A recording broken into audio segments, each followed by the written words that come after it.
I'm never late. That would be very disrespectful. I'm never late. Okay. So that check is in for that.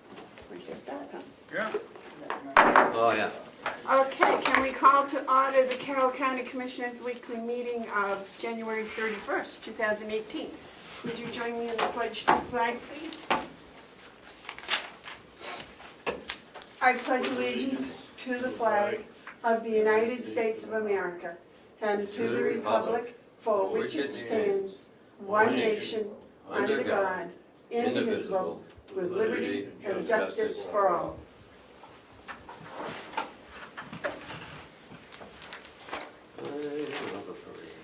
I'll make a motion that we accept the minutes of January 24th. I'll second that. Are there any additions or omissions? All those in favor of accepting the minutes as written, say aye. Aye. Aye.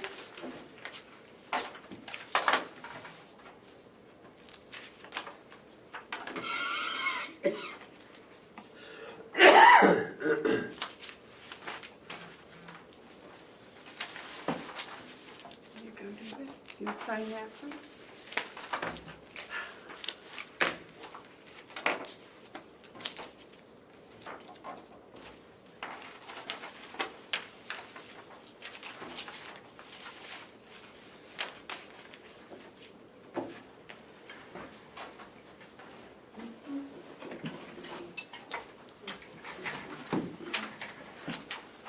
Is there any public input? Okay. Bob Murray, you are at the top of my list today. How are you this crisp morning? Very well, thank you. Good morning. So last week, we had discussed the Stericycle contract moving forward, and we discussed some wording that we were going to change the terms of the contract. Stericycle didn't like my proposal, and they want simple words, just a couple of words that say, under the term and pricing paragraph, That was next to the last page, right? yes, to strike out the words original term and replace it with renew on a month-to-month basis.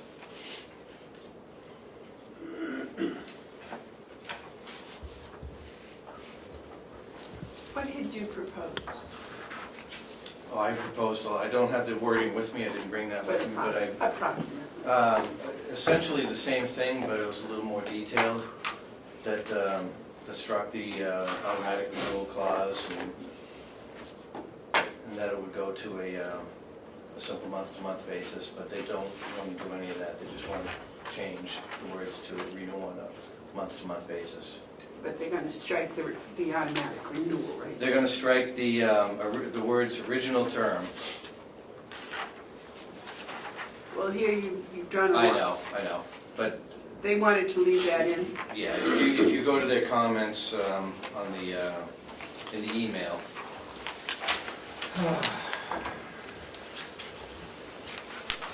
Oh, there are the email has the words that I had suggested. If you go to page 2, the second page of this packet, her response to my suggested email is right there.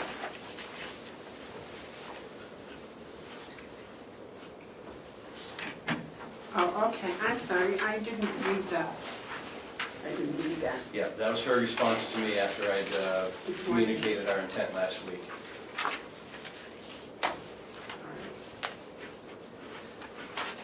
Well, gentlemen, what do you think? Where are we now? There we go.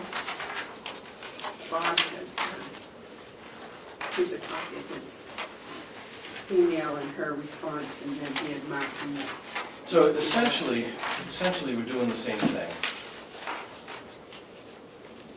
Okay. I have to keep my eyes open, and 60 days before the contract ends, I have to send them a letter and say, no, thank you. With the month to month, is there any limit on what they'll charge month to month? When it goes to month, the terms that we have negotiated in this contract will go away. Our price could go up. That's why I wanted to put the terms in there that it's open to renegotiation and all that. So in 2 years, we're going to be renegotiating. I think we should put it out, not just renegotiate the Stericycle. I think we need to put it out. In 2 years? Yes. You don't want to do it now? Well, we can't. Right. Yes, I remember. They're letting us change the words so that we're not locked into another automatic renewal. In 2 years. Right. David? I have no problem with that, Bob. I just be very careful that we red flag it some ways, and so it doesn't get automatically. I'm going to hang a sign above my desk in bright colors.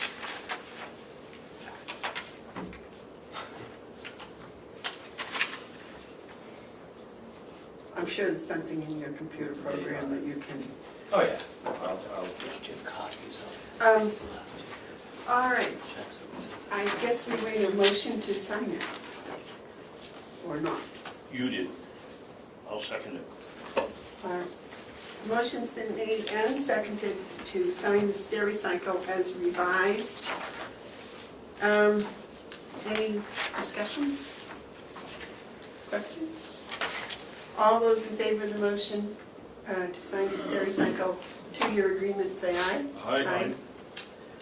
And I sign it where it says You name. have 3 places to sign. They're all indicated in yellow. Okay.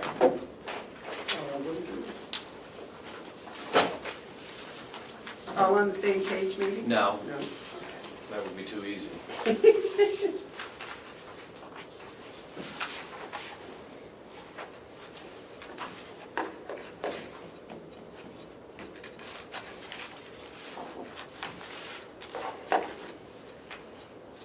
Either of you know how much we've saved with this contract a year?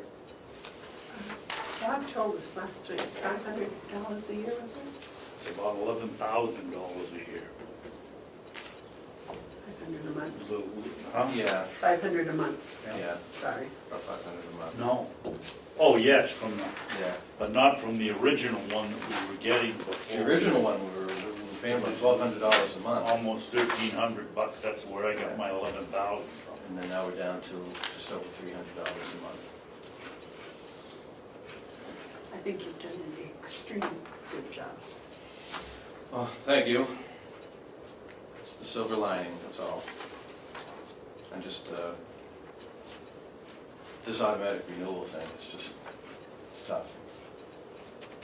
Well, I think that's why the commissioners, the previous commissioners said they didn't want any of that anymore. And, because it's hard to keep track of things like that.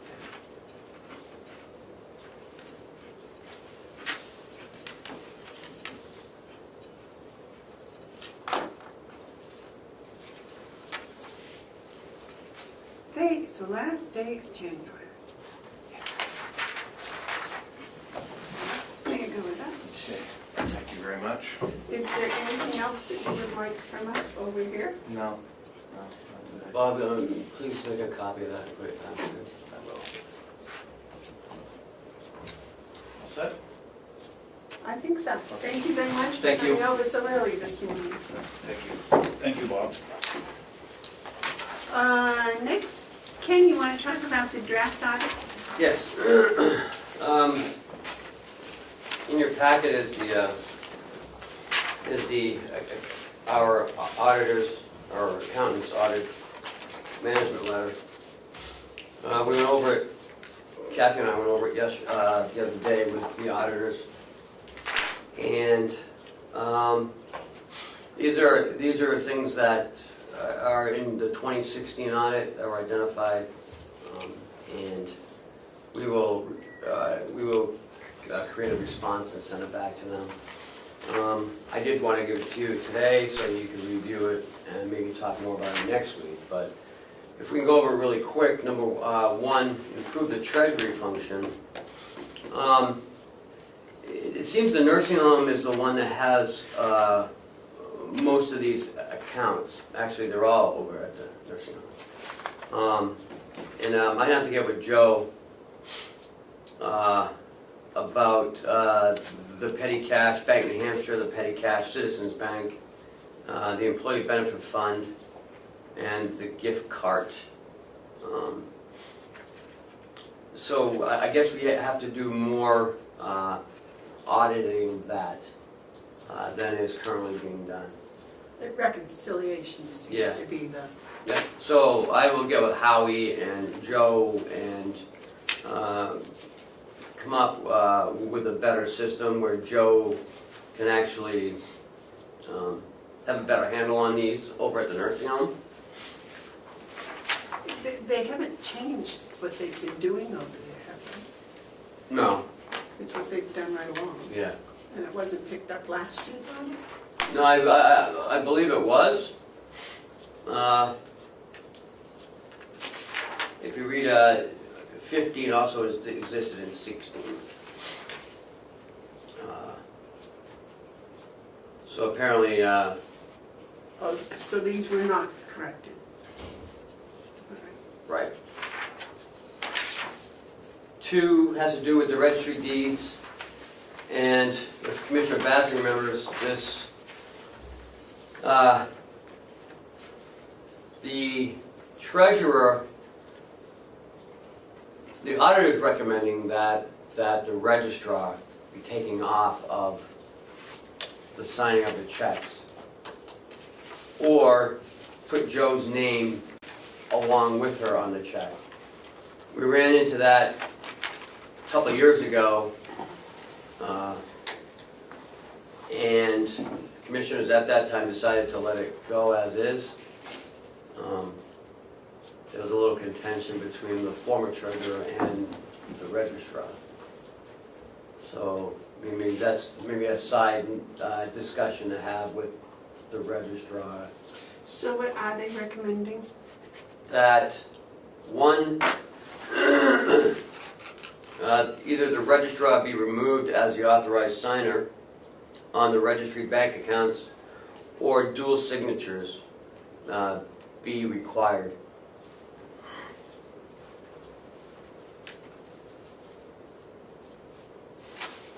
Madam Chairman, instead of discussing this now, we haven't had a chance to read it. Can we move it till next week and then take this home and read the whole thing? Yeah, I think that's probably, is there any other thing No. that you want us to take special note Well, of? just the write-offs of the nursing home receivables. That's something that the commissioners and Howie and I should discuss as well. And probably Paula too. They recommend if you haven't received it in 6 months to write it off, but I don't agree with that. Wasn't that discussed a year or so ago about Yeah. funds keep coming in for 2 years? Yeah, well, we've gotten some stuff from 2014.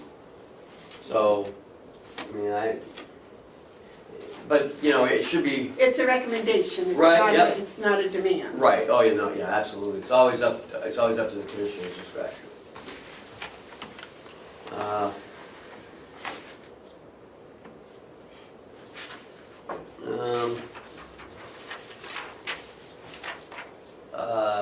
Payroll disbursements on page 6.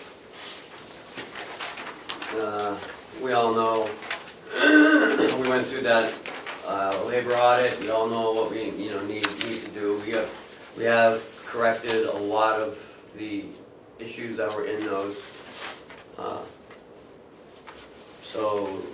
And we don't. The payroll company will take over most of these anyway, so this is a moot point for the most part. Okay, the motion, it's been suggested we table this until next week, is that right, you table? Oh, there's no motion. No motion. Okay. So does anyone disagree with putting this off for another week? We'll do that. I must say, I have to keep remembering, this is a 2016 audit. Right. It's just, I just don't think it's very timely. Can we do something this year so it's more timely? We have to get the audit going, but the only issue is now that new law is in effect, the delegation has to approve who we get for an auditor. I mean, So can we start that right away? we have to wait until they meet, until the county convention meets. We can't ask for the executive committee, can they make a decision? It has to be the whole. Because the whole delegation is the executive committee. Okay. They have an executive committee only for transfers. That's all the executive committee's for. I see. Yes, you're correct. So we have to get their approval of, and we've already chosen who we like. Melanson Heath, who we have a 3-year agreement with, actually. All right. And did they agree with that 3 years? No. So this is a new law, so this is a new procedure. So we have to have the, agree to the, and you don't know when they're having the meeting? Next month sometime, towards the end of February.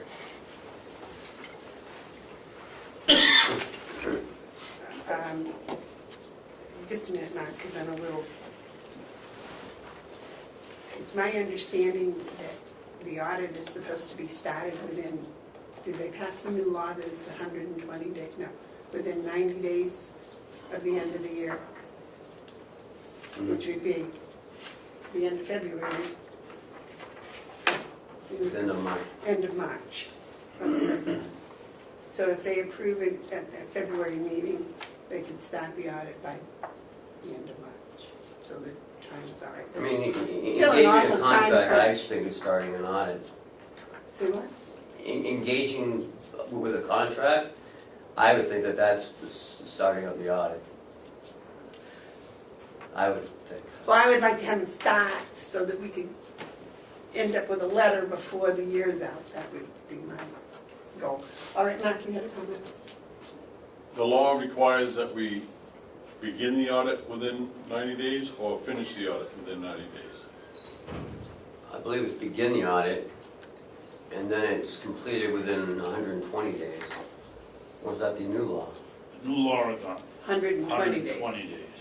After the first of the year? The closing of the fiscal year. Okay, so if we have a situation where we can't get permission to hire an auditor until, I don't know when they get around to it, is that when the clock starts, or? If they use up 90 days, the delegation use up 90 days before they tell us who we can use, then that means we only have 90 days to complete an audit? So what's the problem of them, have we conveyed to them who we want to use? How does it work? Have we? Once they meet, it's the same as any approval process. Once they're meeting, then we request that we want to hire. Have we sent that request to them yet? We have not. I would like to make a motion that we send a formal request to the delegation, asking them to, as quickly as possible, allow us to hire Melanson Heath for the purpose of the 2017 audit. I'll second that for discussion. I'd like to discuss it. My question Well, then is, can I- why do we need a motion? Because we haven't sent them anything, and we can't do anything without sending We something. can tell Ken to do it. Yeah, and then the way we tell them is the three of us vote. All right. I don't know. I don't care. I withdraw my motion. Well, No, I withdraw my motion. I don't care if you do it or not. okay, I'm a little confused, so I need some more clarification, I guess is the word. Does the delegation meet with the auditors before they approve the auditors, or at the time they approve them, or? This is all new. They've never met with the, they've never told us who to hire or when to hire. This is all new. Okay, so this new law says, Well, can I say something yes, first? please. There's no law that says we have to do an audit. So let's look at that piece first. And then if an audit is required, so by the commissioners saying we want an audit, that's requiring an audit, I would assume. I mean, it's pretty complex because you don't have to have an audit, but yet if you want one, then this law kicks in. Well, I for one would be in favor of an audit Oh, every year. absolutely. Oh, yeah, me too. So, well, I guess we got past the first line. The second part is the procedure, I guess, is, as Mark said, we have to go to them for the approval. They also get to discuss something with the auditors? No, yes, maybe? They get to approve or disapprove who we choose. We haven't told them who we choose, so I guess it doesn't matter. They make the decision who the audit is gonna be, and if they make it on day 119, they have a day to get the audit done. It's ridiculous not to do an audit, given the history of this county. And now that we have found that we have Some issues. an auditor that has pointed out areas of improvement that we're gonna talk about next week, and I took a quick glance at it, and that's a real good piece of work from the auditors that we have. So I don't know why, we can sit back and wait for them to move, but, rest assured, if we don't get it done on time, it'll be on us. But that's okay, it's all right, we'll just follow the law. They pick the auditor when they pick it, I guess. They could call a meeting in Concord and approve it, couldn't they? They could do all kinds of things, but we have So to do maybe- something too. So I'm thinking Mark's idea of sending them a letter might be a, Absolutely, I just don't, we have a motion if we want, I don't know why we just can't tell Ken to write him a letter and tell him we want Can I ask Mr. Commissioner Babson a question? certainly. How does this board give direction to anyone without it being by a vote? to, well, I think it's pretty evident here that the three of us wanna, or are insisting on an audit. So there's no, if it's gonna be a discrepancy in how we vote, Mark, I would say you were right, but all three of us see the need for an audit, why not just tell Ken to write the letter? Or we can take a vote. We could have taken a vote in the same amount of time, I guess. To me, it's a ridiculous little hookup here. We need an audit, but we have to wait until everything works out to everyone else's schedule before we can go forward with it. Now we've just lost a month, so that 120 days is down to 90 days, whatever it would be. So we just lost a month, because we probably should have sent this out the first of the year, but you gotta catch up with the law sometimes. I think, to me, the responsible thing to do is to hire Melanson Heath right away, have them start tomorrow and doing an audit. But the new law doesn't allow us to do that. So the new law puts this on to the delegation, I guess. So, I don't get it. so I don't know, maybe we should just ask them, you gonna pick an auditor or not? Or when are you gonna get around to it? Or if you don't. We already have an auditor because we have a contract with them, correct? Well, I remember I received something from them that has 15, 16, and 17 on there. But I can't remember if, I'll have to go back and look if the board took them for 2 years or 3 years in 16's audit. And I'm not sure, did we hire Melanson Heath this year? Let me ask you something. May I ask you Yes. something? If we are happy with, we, the commissioners, are happy with the auditor we have, and the delegation and the infinite wisdom decide that we need to hire someone else, do we have to hire that person, or that they pick? Oh, that's a good question. This Well, is a new no. law, so that might challenge Well, it. well, the thing is, what if they pick someone that's not acceptable to us for whatever reason? We say, oh, no, we don't think that that's in the best interest of the county. I'm not going to, do we, after they're hired, are they answerable to the delegation? Or do they report to the commissioners? Because whoever hires a person is usually their boss. So, we got ourselves a real situation here, procedural-wise. Who hires the auditor? That's a question I need to have an answer before we go much further, because if we have the authority to hire an auditor,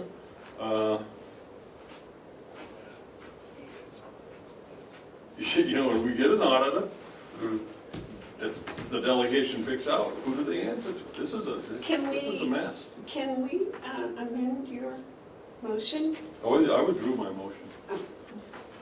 Could we just postpone this for a few minutes while I run downstairs and get the law? Jessica wants to talk about, update you guys on the payroll process. And then we come back to it. I want to ask him a question before it goes. Okay. David's got a question. Ken, is it the old law, the past law or the new law that says that the delegation can ask in their electing a auditor that they can direct the auditor what to do? Is that the new law? I believe so. Well, the old law said that they could suggest Well, what areas to particular look at? areas Yeah. to concentrate on. Sounds to me like the legislature gave the auditing of counties to the delegation. Not actually, when you read the bill, it still is us, but they approve it, so they get the final yes or no. It's kind of, And if they get the final, then that means it's them. You know, they can do all the hopscotch that you want to get down the line, but the final decision is who makes the decision, and that's the delegation. So let them pick their auditor, and we don't even have to. And the question that they want to ask. They can do whatever they want to do. If that's what the law says, I think we need to see the law. But I'm not going to play games and patty cake with the delegation over who we're going to hire. Either we hire them, or they hire them. If the law says they hire them, then they hire them. If the law says something different, then I need to know. But from what I'm hearing, in practice, the new law is they hire the auditor. And if that's the case, then they're responsible for the auditor. why don't you go get the law? 'Cause We can listen. Vanessa, you want to share with us about the payroll? I'll be right back. Go ahead, Jess. Jessica, I'm sorry. Can you sit there so I can't hear you, Oh, sure. if you wouldn't mind? Excuse me. That's okay. Oh. So just thought I'd bring you up to date a little bit on how we're doing with the new payroll. I'm going through a process right now for this week's payroll of reviewing the reports from Checkmate of how everybody's check is going to be looking. So right now with the first few checks, we're making sure that everything right down to the last penny in each shift is being recorded correctly. Because that's one of the reasons we wanted to go with Checkmate, is they were going to have the ability to break down an employee's check to show them exactly how, did you get your shift work, did you get your weekend stipend, did you get any of those items that are extra beyond their hourly rate. So Checkmate's done a really good job of, they have a format that they can put that in, but we're looking very closely at it right now to make sure it's filtering into that correctly and showing correctly. So for every building, I would say, there's a little bit of a different way that they have to be paid. The jail has different types of hours and different types of things, such as briefings that have to be captured. The sheriff's department has regular pay and then details that have to be captured, which means working for other towns, doing other things that have to be captured. And the nursing home, as you know, has a lot of different things that have to be captured. Shift work, incentives, finger sticks, all that kind of thing. So that's what I'm doing actually today, is reviewing all of that to make sure it's gonna look correct. Working very closely with Checkmate on what doesn't look quite right with how they're doing it, so that we can refine it and make sure it's going to be correct when it goes out. And it's quite a long process right now because they're new and this is the first couple of payrolls. But it's working well, they're excellent to work with, very responsive, and have been completely devoted to us the past 2 weeks in helping us get this down and out to our employees in a way that is going to be much more acceptable than what we had before. Okay. Were all the direct deposits made correctly this week? Yes, Didn't have any issues with anybody actually saying I didn't get it or it doesn't look right what I did get. And they even have, a great number of us have splits. We have actually 2 banks. Part of our check will go to one bank and the other part will go to a savings account. And all of that went well. David, you have a question? Oh, yeah. You showed me one of the pay checks.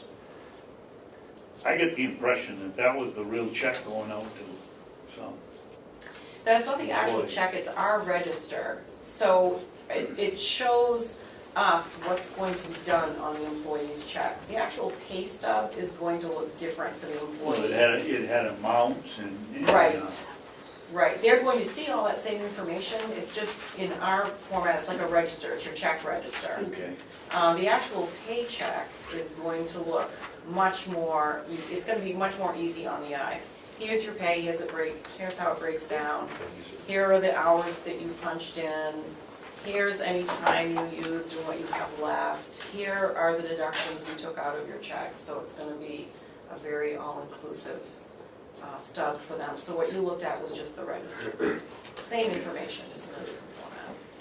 Now, if I come down and ask for a list of the employees that have worked their 40 hours, that arrived on time, left on time for the month, can you give me that list? We will be able to. Right now, we don't have enough loaded into their database to be able to produce that. As soon as we get these first few checks So at the end of the first full in month, there, you can correct, do we'll that. be able to start, that they'll be helping us set up the reports that we want to see, showing us how to run them, because it can do a great number of different types of reports that'll be helpful for us. But we really need to make sure the database is full and has enough information in it that we can start running those. So you had absolutely no complaints last week? Oh, no, we had, Oh. we had some tweaks we had to make for sure. But we were what I did last week when I handed out the checks that were delivered to us was I had a notice with the check ready to just saying, we've made every effort to make sure they're correct. Please come forward and let us know if you don't understand something or think that something is not incorrect. And so people were very diligent about that. So we had some tweaks to make that mostly revolved around it being a global thing that was happening with how they were reporting a weekend stipend, for instance. So we got those cleared up with checkmates. So hopefully this week they'll be much more. So it was Yeah. the checkmate system of digesting it? It's just a matter, right, exactly. It was there, in some cases it wasn't there. It just depends on how it picked through those punches, and they had to make some tweaks to the actual punch system when punching, so that managers have the ability to go in there and make sure it's capturing everything before it goes to checkmate. Very nice. So, Excellent. yeah. Excellent. I think you ladies have done quite a job. Thank you, appreciate that. Good. Now, the day you come and tell me that everything was perfect and there were no complaints, I'll be doing cartwheels right through this room. yes, and that'll be the day I'll have to tell Ken and Mr. McConkey that they were both correct. Oh, okay. All right, thank you. Thank you very much. It must make your life easier, huh? Yeah, so far. So it looks like the commissioners are still responsible. Okay. Okay, so, So either can request the audit. Am I correct in that, gentlemen? yeah, Okay. but if we do, I don't read here anywhere that they have to approve who we select as a So right there county with the approval. affordable. It's in the first sentence. They approve the fact that we're going to hire somebody, but it doesn't say that they have the final say.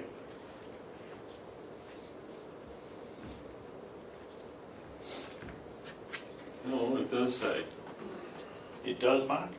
yeah, Where? the first sentence. In the event that an audit is required or requested by resolution, I think the first thing we need to do is vote on a resolution according to the law, by either the Board of Commission or the County Convention, the Commissioners, that's us, with the approval of the delegation, that's another word for the Executive Committee, of the County Convention, shall engage the services of certified public accountant. Okay? So, But it, if we have a resolution, we can, with the approval of the delegation, engage that person. It also says that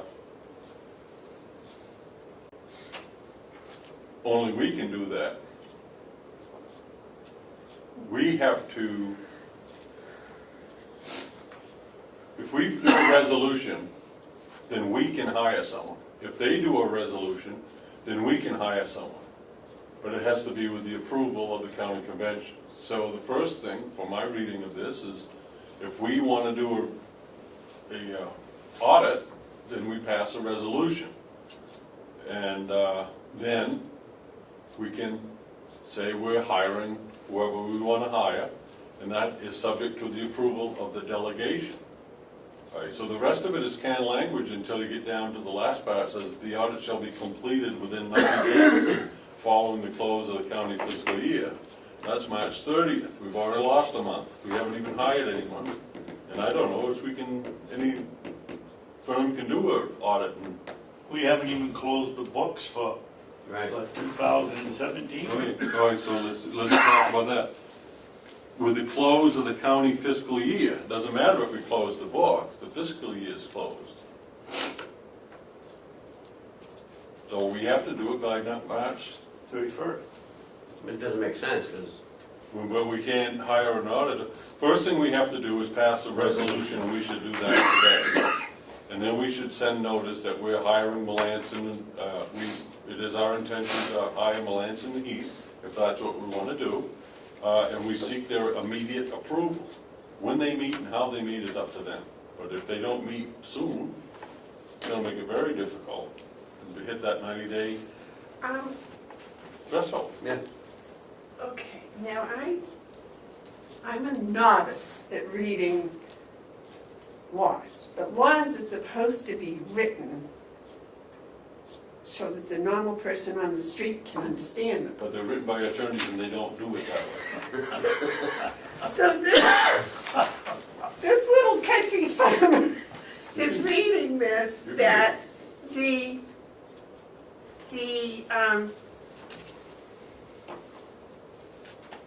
the commissioners are the ones that engage the services. Right. With approval. The approval, I'm not sure if the approval is to engage the services or of the public accountant. No. I'm not sure which is. No, That's exactly how I read it the same way you do. No, this is what it says. We nominate and they elect. That's what it comes down to. They can't nominate. We engage, Yes. so that the audit is answerable to us, right? But we can't engage them unless the delegation votes to concur. It's like governing council. Governor nominates a department head and the council votes. But the council can't nominate a department head. So it's pretty cut and dry. The problem is going to be that meeting that 90 days. That's going to be a problem. Oh, well, that's way down. Well, We got one of them's got a new 120. new law and extend that to 120 days, which still isn't enough. I don't know, this is fairly new, it's August 7th. This year, it's a House bill now, Yeah, but it hasn't to passed. extend it. It hasn't passed, so we're operating with this. Right, I can't operate on House bills, I can only operate on RSA. Well, that's what this is, and what I'd like to know is, do we have to have their approval of our going forward to hire a public, Yes. to engage the services, or do we need their approval of the person we wish to hire? No, we need to present who we want to hire, they can either approve or disapprove. If they disapprove, then would have to go elsewhere. They can't tell us who we have to hire, they can just tell us we can't hire this one. Or that we can hire this one, But the verb is engage, which is the same as hire. well, I know that, but they're going to improve the engaging. No, okay, yeah, they're gonna approve it, but look, take that approval part out. The commissioners shall engage the services of a certified public accountant. All right, now you insert the caveat. We can engage them, but only with the approval of the county delegation. All right, but we still are the ones doing the engaging. But that's what they're approving, is the engaging. If they approve it, yeah, but we have to pick one before they can approve it. We have to pick an accountant. We have to pass a resolution. Pretty easy, right there. Well, my old-fashioned English, when you diagram the sentence, the verb is engaging. Doesn't say who we're engaging, it just says the act of engaging is what they're going to approve. Well, there's also, They approve, they've given us permission to engage the services. but we also, there's another verb there, and that is we have to pass a resolution. Required, requested by resolution. If we didn't do anything, and they didn't do anything, we wouldn't have an audit. What's a resolution compared to A resolution is just a statement saying, whereas the county delegation, the county commissioners believe that an audit of the 2017 books of the county is in order, we resolve to hire an accountant for that purpose. Okay, and then that's the resolution. Then a separate one is, we wish to engage the services of Melanson Heath, and we seek the approval, the immediate approval of the delegation. You can craft it in one motion, or you can do it in two, but that's basically what we have to do. Then it's in their court. So a resolution is a motion, same thing? Yeah, but it's, If you diagram that sentence, what they got to approve is that we're going to hire. We're going to do the engaging, we're going to do the hiring, and they're going to approve that. They're going to say, yep, the commissioners can do that. That's how I read it. Not that they're going to micromanage and tell us who to hire. You know the old-fashioned way you diagram a sentence with just the subject and the verb? And all the other stuff is just excess words. the commissioners with approval of the county commissioners. I guess I slept through that call. Okay, all right. You can argue it from that point. That, You can argue it both ways. Right, so which way do we want to argue? I think we should just write a resolution, whereas the Carroll County needs to have its books audited. We request that the delegation give us permission to do that. If you give me a few minutes, I can Go ahead. take that whereas and stuff and draft it out, and you Go go ahead. on to other stuff. I'll write up a resolution. What if we say what we want, and then just simply the sentence, Yeah. we request the delegation's approval per law, whatever. And then it's up to them to decide whether they're approving us doing it or they're approving the company. But in either way, we've covered both bases. It's called covering your butt, I think. Does that sound all right to you? Yeah. Did you get all that? You can put all that in your fancy pink Yeah. ink. I like Okay, that pink I ink. wish I'd traded with you. No, pink ink. Ah. Now, there was another piece in here that, David, you were concerned about. No? Oh, yes, the ones I was concerned about. Here it is. Ken, can you help me with this? It says, on here it says, it shall include an examination of any subject of county finances that may be requested either by the commissioners, by the county convention, or by the treasurer. So does that mean that the commissioners and the county convention and the treasurer need to get together and meet with the auditors to say what we want them to do? No. The auditors know what they need to do. I mean, we don't know anything about auditing. If we had a concern in an area, then I could see you know, pointing them out, but in the past, the board has met with the auditors. Well, yeah, I think, but the difference in this law in the past is that this also includes the treasurer and the county convention. Yep, if you think that there's some other areas that need to be that need to be looked into further, then absolutely. Should we add that to Mark's resolution No, or your letter to the convention? no. But if they have any concerns to, Well, they know the law, they're the ones who wrote it. well, but we can probably determine how they're going to convey those, if they have any concerns, whether they put it in writing to the commissioners. Oh, it'd have to come through the commission. Or whether it be a meeting together, or whether it, I think probably both send a letter to both the treasurer and the convention separate, saying if you have any concerns, please,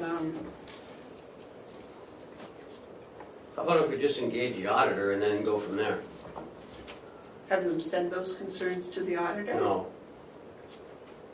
No. I think Amanda's right, Ken, that first I'd have the resolution to hire the accountant, and then I'd send another one to the convention and the treasurer and say, do you have anything specific other than the routine, what do they call it up here, qualify municipal and county finance, something about the standard auditing procedure. We won't want to get it done and have to find out one of them. No, I'm not saying that. I'm saying to engage the auditor, Yep. meet with the auditor, find out what her concerns are, if any, and then you decide if you want to open it up. Well, the law says they have to be consulted or something. What's the word here? Yep. Requested. So Where does it say that? about the fifth line up. What does the sentence start with? Oh, God. The audit shall include examination for conformance with state and federal laws and regulations relating to county finances, which no one in this room knows anything about, including rules adopted by the Commissioner of Revenue, which we don't know, and shall also include an examination of any subject of county finances that may be requested, either by the Commissioners, by the County Convention, or by the Treasurer. Yeah, I mean, if anyone has an issue, absolutely, but who would have an issue about doing an audit? No, I think they're talking about any subject. Subject matter in the audit. Yeah. So for We certainly had example, a lot of questions about that in the last 3 years. But we've already done that. We've already had the AUP, which cost us $19,000. yeah, but well, that's what I'm saying. I think these requests, we don't want them going directly to the auditor. But that's what I'm saying, it needs to filter through here. So, so maybe at the same time, we should say, if send one to the treasurer saying, if you have, what's it say here? Do you have a request to include an examination of any subject of the county finances? Please put it in writing and send it to the commissioners. And the same way to the delegation, we'll send one to Okay, chairman of the delegation saying if the delegation, not individually, but as a group, have a question, have a request for an examination of any subject of the county finances beyond this, then, You're making it too difficult. I got it real simple here. you got that request in there too? You don't need all that. Listen, would you listen to Okay, what I yeah, have? so that, we were waiting for the thinking. This is a classic resolution. Whereas RSA 28(3)(A) provides for the engagement of a qualified CPA for the purpose of conducting an audit of the county books, and whereas the same RSA requires the audit to be completed by March 31st, 2018, and time is of the essence, and whereas the Board of Commissioners desires to engage the services of Melanson Heath to perform such audit. Therefore, be it resolved, Board of Commissioners request the honorable delegation to approve our hiring of Melanson and Heath as soon as possible.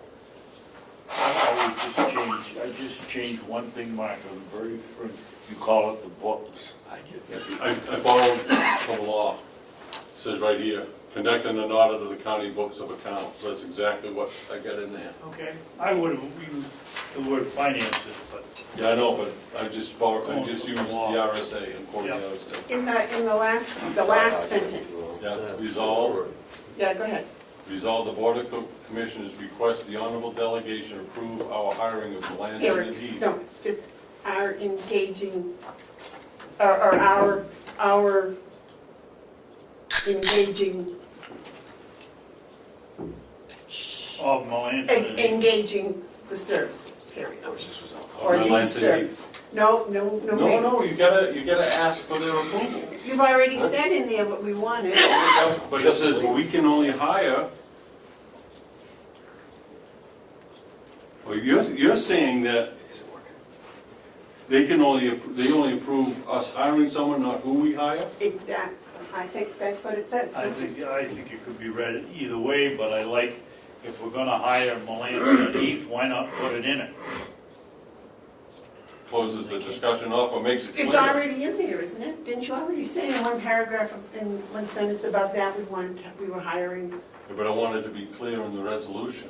If it doesn't say, not the last sentence, but the sentence up there, you Yeah, said. it does say that, the whereas requires the audit to be completed by March 31st. And whereas the Board of Commissioners desire to engage the services of Melanson and Heath to perform such audit, therefore be it resolved, the Board of Commissioners request the honorable delegation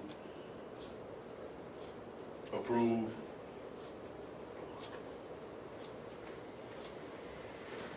our hiring of Our engaging these Our services, Our engagement of these services. Heath and, I think we should name who it is so that we can put that absolutely. potential argument to rest.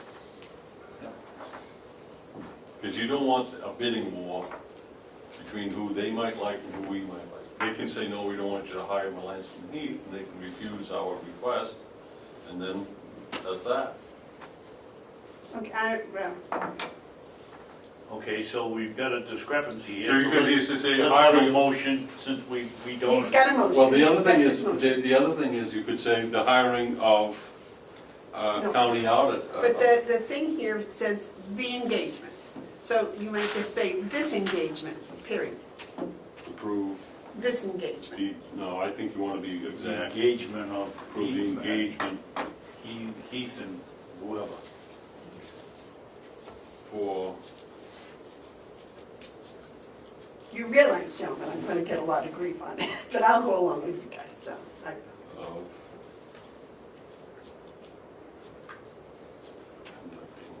So you want the resolution to be, the whereas is the why, the resolution is what you're really passing, of conducting an audit. And you'll have to do this every year.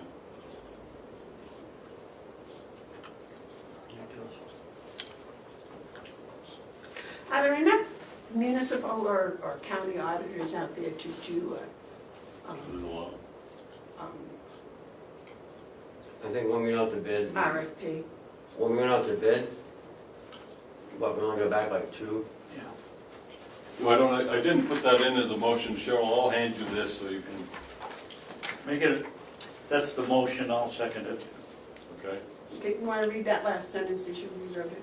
Resolve the Board of Commissioners request the honorable delegation approve the engagement of Melanson Heath as soon as possible for the purpose of conducting an audit of county books for 2018.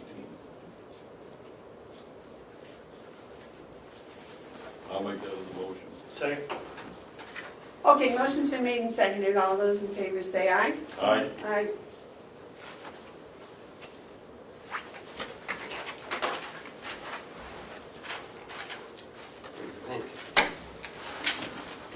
Pink ink. I'd make that up as a template and stick it somewhere, so next year when it comes along, All we have to do is change the date, fill in the name. Well, I think it's, it's a learning curve. It's a law that's less than 6 months old. And it's already got a And we're- correction. And we're already 30 days behind, 31 days behind. No one's fault, but next year you may want to pass this and, Early December, yeah, right before the, at the budget so presentation. you can begin the audit on January 1, because we don't know when we'll begin the audit. Because Right. it's up to the We're not their delegation. only customer. Right, and it's up to the delegation now.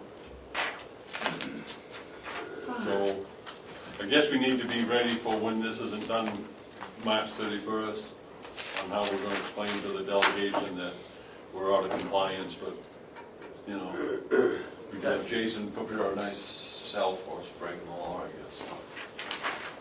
I want my own cell. I don't want you to have your own. I don't want to share with them.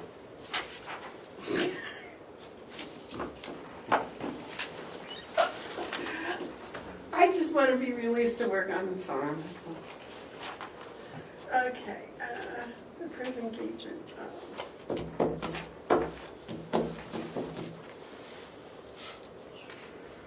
What's this next thing?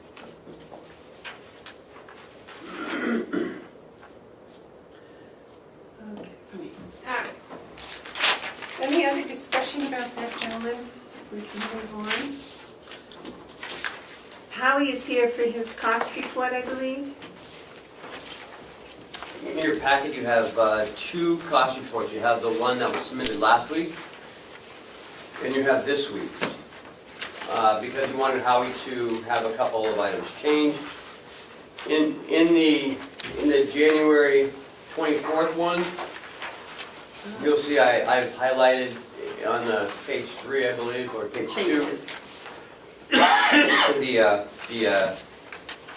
changes in the December one and the January one.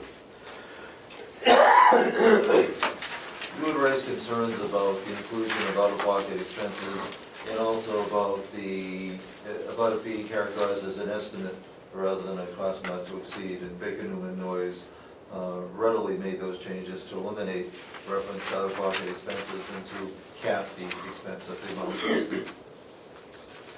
Oh, yeah, I remember this, yeah. The decision for you, assuming that you're willing to go with Baker Newman Noyes, is whether you want it for 1 year or 3 years. 3 years represents a bit of a discount in the first year. With a 3-year agreement, they'll maintain last year's prices for the first year. If you go with 1 year, there's a $250 increase.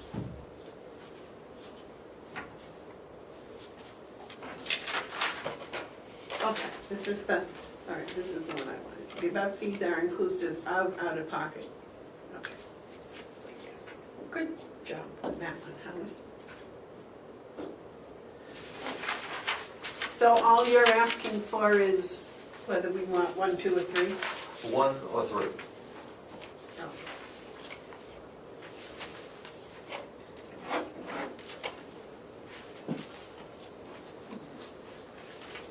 And your recommendation is what? They're good people, they've served us well. I could see us easily going with them for 3 and saving $250 in our pocket is $250. Per year, right? Well, we'd be saving that in the first year.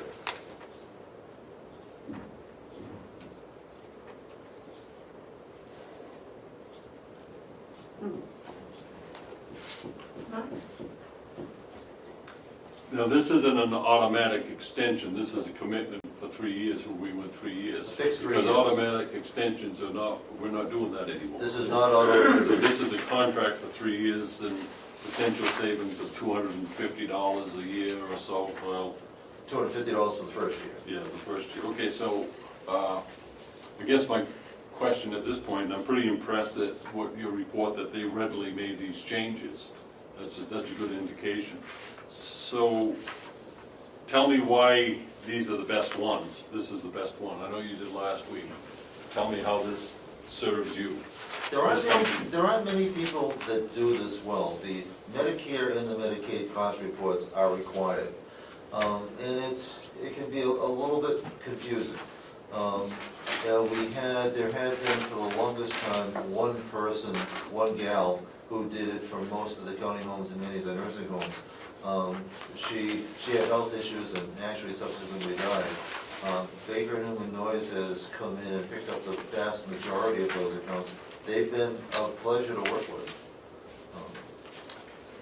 And their costs were less than, the same or less than what we had been paying historically. So they've been competitive as well. And it's very important that they be accurate, because we get paid per day, per bed, right? Exactly. I'm fine with it. David? I'm fine. One motion? Well, 1, 2, or 3, or one or They 3. proposed 1 or 3. I imagine 2 year would not represent a savings, but you could go with 2 years. I'll make a motion that we employ Baker, Newman, and Noyes for a 3-year period ending in 2019, Second? with the costs of 2017 being $5,500, 2018 $5,750, and 2019, the ending year, $6,000. Second. Okay, the motion's been made and seconded to do a 3-year contract with Baker, Newman, and Noyes. All those in favor say aye. Aye. Aye.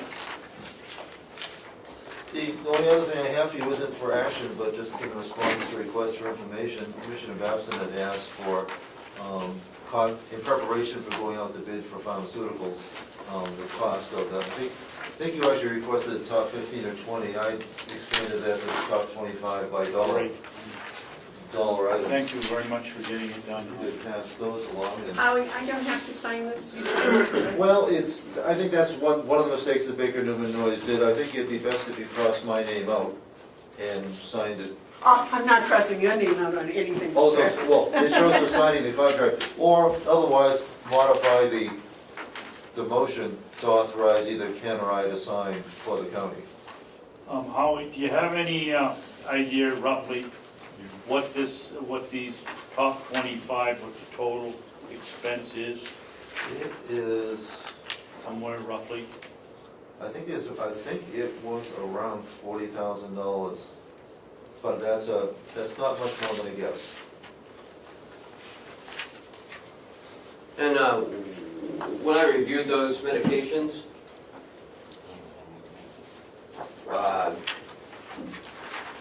that they're mostly for Skills. COPD,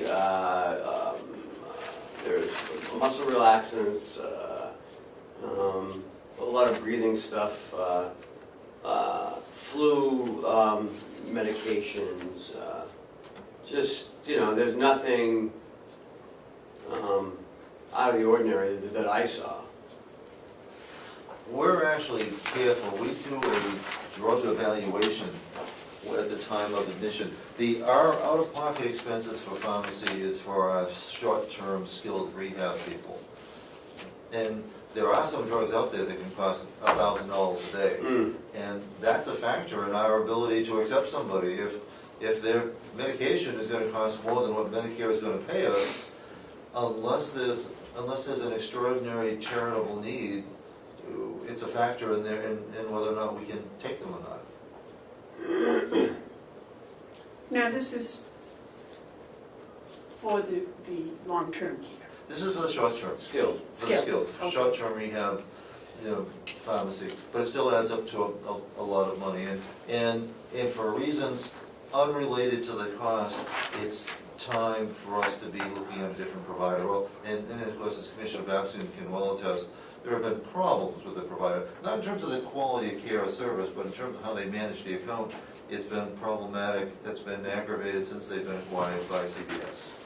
It's not got better. I find the fact that he is having so much difficulty in talking to somebody of authority just totally irresponsible for the company. And Palmer has been dealing with that for now, actually literally since 2014.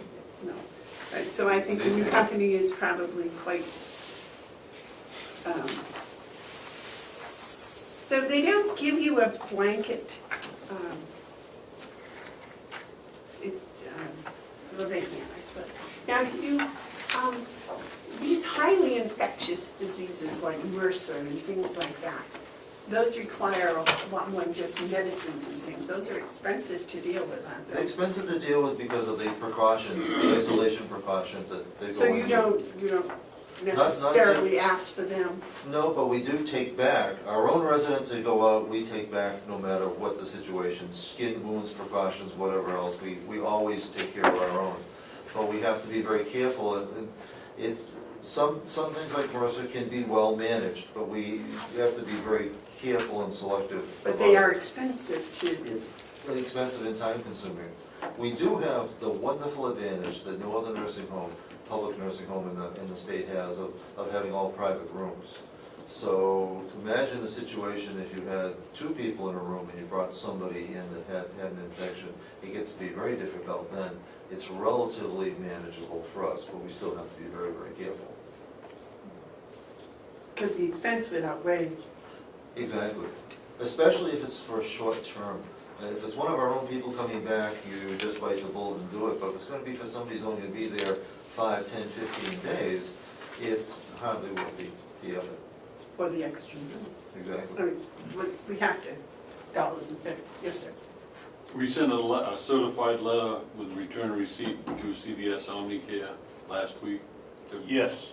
Did we get a reply back, or did we get the certified, did we get the card back? Not yet. They probably didn't get it till Monday, Mark. Okay, so we should be getting that green card that they got it. Yeah, because I brought it down myself. Okay. All right. On Friday, which means they didn't get it till This- Friday, Monday. Yeah. So,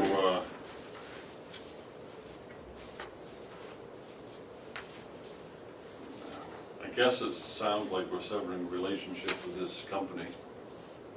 Well, we're certainly going out to bid, and that's now, their past performance will certainly be a factor. If they choose to submit a bid, their past performance is certainly a major factor in selecting the bidder. I do know that there are at least 2 other well-qualified bidders who are anxious to submit a bid. So we're not going to be forced to stay with anybody we don't want to. Well, they're dunning us for 2014 money is really quite unprofessional on the part of Omnicare, and the refusal to talk with us about it pretty much is their indication they don't care about doing business with us anyway. In That's CVS how I terms, interpret it. we're a very small account in the CVS world. We're a meaningless account to them. That's certainly how they're making us feel. Well, they're gonna fight a long time for it to get my approval to spend money for a 2014 bill that they should have been on top of if it was legit. The only thing, if we're gonna send this out for bid, I think we probably would be smart to include CVS at this point, rather than tip our hand that we're not gonna. Are you putting this out to bid now, or have you, or? We will be in the next few weeks. Okay, you don't need any action for us to do that? You just No, in do fact, it. it's a routine thing. We actually need to do it before we do the full conversion to point-click care, because we don't want to, we want to do it all I at one agree with time. Commissioner Babson, you want to make sure that you include only in the request for proposal. Yeah, we open it to any qualified bidder, and they are theoretically a qualified bidder. Whether it's in the best interest of the county would be a determination for the commission. Well, you're gonna take the ones you know, I would hope, and send it to them. Oh, definitely. We're I going to would invite, assume that you would include CVS in that, and there's 3 or 4 that you send will. out. We don't wanna give away that leverage. These numbers, these dollars and cent numbers on here, what are they? that's the dollar actually per prescription. But it's a total dollar. There are some individual prescriptions that are going to be more expensive, but this is based on our dollar volume for all of 2017. So that seemed like the more accurate way to capture if you have one drug that's $500 and you only use it once, it's the $100 drug that you're using 20 times is a better indicator. Now, the bids, when they come back, I can already tell you, are going to come back not as a bid on, we'll ask for prices on the individual drugs, because we have that. But their general bid will come back as a percentage increase of what their price will be for, I think, what's called the average wholesale price. So it's kind of a moving average, it's a fixed price.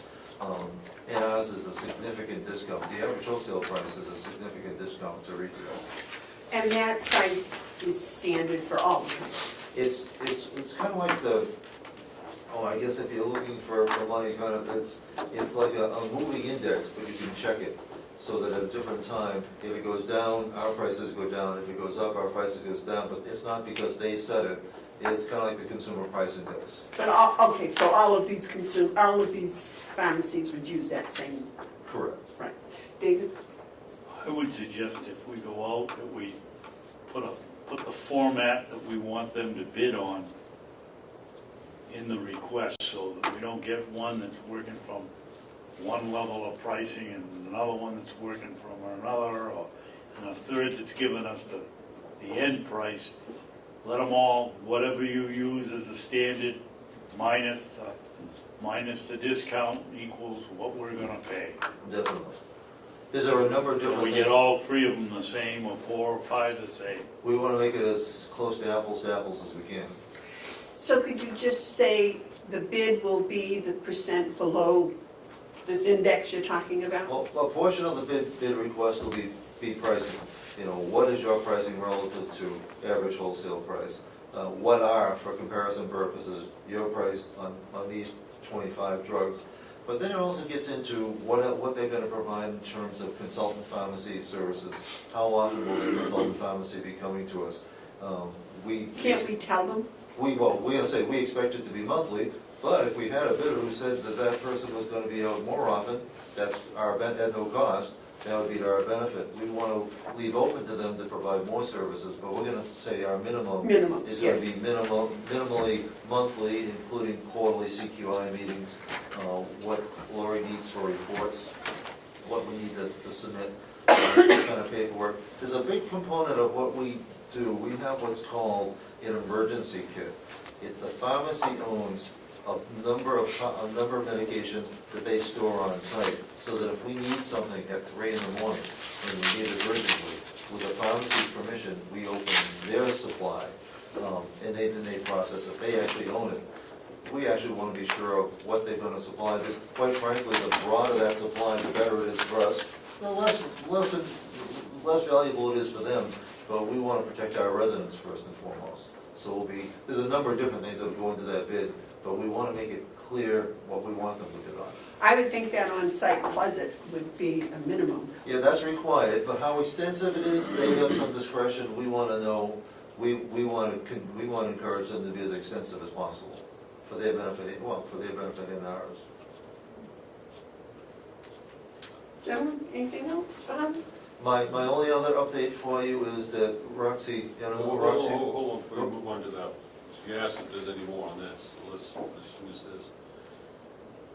A lot of what we have to do here at this table is sometimes pressing timelines. Can you give us some indication as the urgency of what you have to do or the time frame before we finalize this issue? in terms of getting bids back for your review, I'm thinking in terms of no later than May 1st.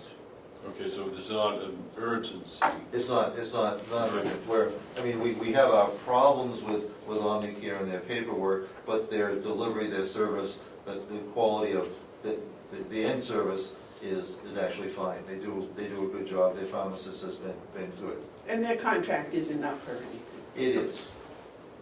When? I think it's been up for about a year, so we're essentially month by month. So we're not, I think we just have to give them notice that we're on a, essentially month by month. It might be 60-day notice, that'll have to check. But we're no longer contracted with them for the auto renew part, which we no longer do with any of our contracts. Right. Okay, Well, then that brings up a second question. Would this bid that you're putting out be a 1 or 2 year contract? I prefer a one-year contract. Unless And there's no reason for, there are some contracts that sometimes need to be multi-year. The typical argument would be with an auditor. The first year is hell for an auditor setting up, so they spread the costs out over 3 years. Setting up pharmacy is part and parcel what pharmacies do. There's no real reason why it should be longer. Unless they offered a tremendous discount. I mean, it would have to be financial. If they did like Baker Newman Noyes did, and said, well, we'll give you a 1-year contract for X and a 3-year that represents a savings, well, that would have our attention. Most don't do that. So I'm looking at a 1-year agreement and with an out clause. Not that it necessarily has to continue, so that we're not constantly going out the bid, and only going out the bid when we choose to. You know, the idea of going 1 year and then going to a 30-day or a 60-day notice, so that at any time we want to, we can go out the bid, but we don't feel like we're forced to. It doesn't end. As long as the price stays. Exactly, but if all of a sudden they got bought out, they changed, we could exercise our 30 or 60-day option to go out the bid to somebody else. Anything else, Jim? Okay, you had something else? We also talked last week about the proposal for the consultant services, and Roxy Severin sends her regrets. She had planned to have a written report for us this morning. We talked to her right after the other meeting, but she's had computer problems, and she's expecting to have it to us any time as she can get a computer ready. But to not have anything in writing for you. She is prepared, if you're so willing, to meet next week, February 7th, in order to review her written proposal. But I told her that the commissioners would like to have something in writing ahead of time for your review. And she intends to do Basically, that. we're off a week, that's fine. I mean, I'd rather have a week to look at it before she comes in. I was hoping to have that in paper for you today. So if I forward it, as soon as I get it from Holly, I'll forward it to you, and then we can meet on next week with her? Sure. Would you prefer that? You expect it within a day or two, right? She was hoping to have it to me, I said, I was hoping to have it on Monday, so to have it, actually for you to be able to have it ahead of time for this meeting, and definitely now, for you to have it well ahead of next week's meeting. Well, I don't mind that at all. I know that this, you did the same with the Freiburg Academy. You sent it out to us so we can review it, that'd be fine. But I don't want to get it on Tuesday. Oh, no, I won't do that. So let's say if we have it by Friday, we mail it out if it's, If it's after Friday, then we'll postpone it another week. Yeah. I'm hoping to have it today, and she was planning on having it this morning. Okay. So as long as we have, a few days to review it before she arrives, so we're at least intelligent to ask questions, etc. All right, anything else, Howie? That's all I have for you. Okay. Well, thank you so much for Thank you, coming in. Commissioners. Can we take a break before Freiburg Academy gets here? Oh, yes. Let's have a break, a recess for 10 minutes. Yes. Should we go on a jump, Jim? Yeah, go right ahead. Yeah, recess? Session. Recess is over. We've got some deposits from Hills. Looks like a lot of money came in.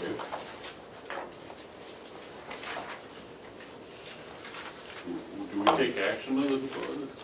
Just, Reviewing. Yeah, it looks like the treasurer's signature is at the bottom. who's the treasurer? That's Joe. Yeah. Right. Okay, and Kathy's the tax collector. Trying to keep the players in the right order. Oh.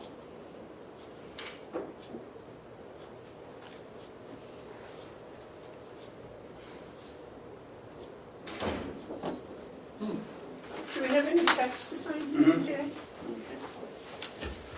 Here they are, I think. Come on in. Okay. Here we go. Right onto that, instead, you want to bring back? these- Hey, Babson. Hi, Joanne. You gotta bring that That's up. cool. Hi there, Aaron, Mr. how are Babson. you? Nice to see you Nice to again. see you. David, would you like? Aaron Mail, the headmistress of Freiburg, and Joe, what's your last name? Manning. Joe Manning. His assistant head. I apologize, I don't Mark have enough Hounsell, good to see copies you. of, hi, good to see Good you. to see you. And What's Mark your first name? Manning. Joe Manning. How do you do? Yeah. Good to meet you. Hi, Aaron. Hi. Ken Robichaud. Hi. County Administrator. Nice to meet you. Oh, yeah? Joe Manning. Joe Manning. I'm Ken Robichaud, I'm the County Administrator. And this is Cheryl, right? Joe Manning, nice to meet you. Would there be a place where I can make a couple more copies of the annotated MOU that we brought? Oh, sure, absolutely. Have you changed it from the one we Yeah, had we there? have a number of discussion items that we wanted to go over, and I've highlighted them and then added some draft potential language. Sure. Yeah, thank you. Yeah, absolutely.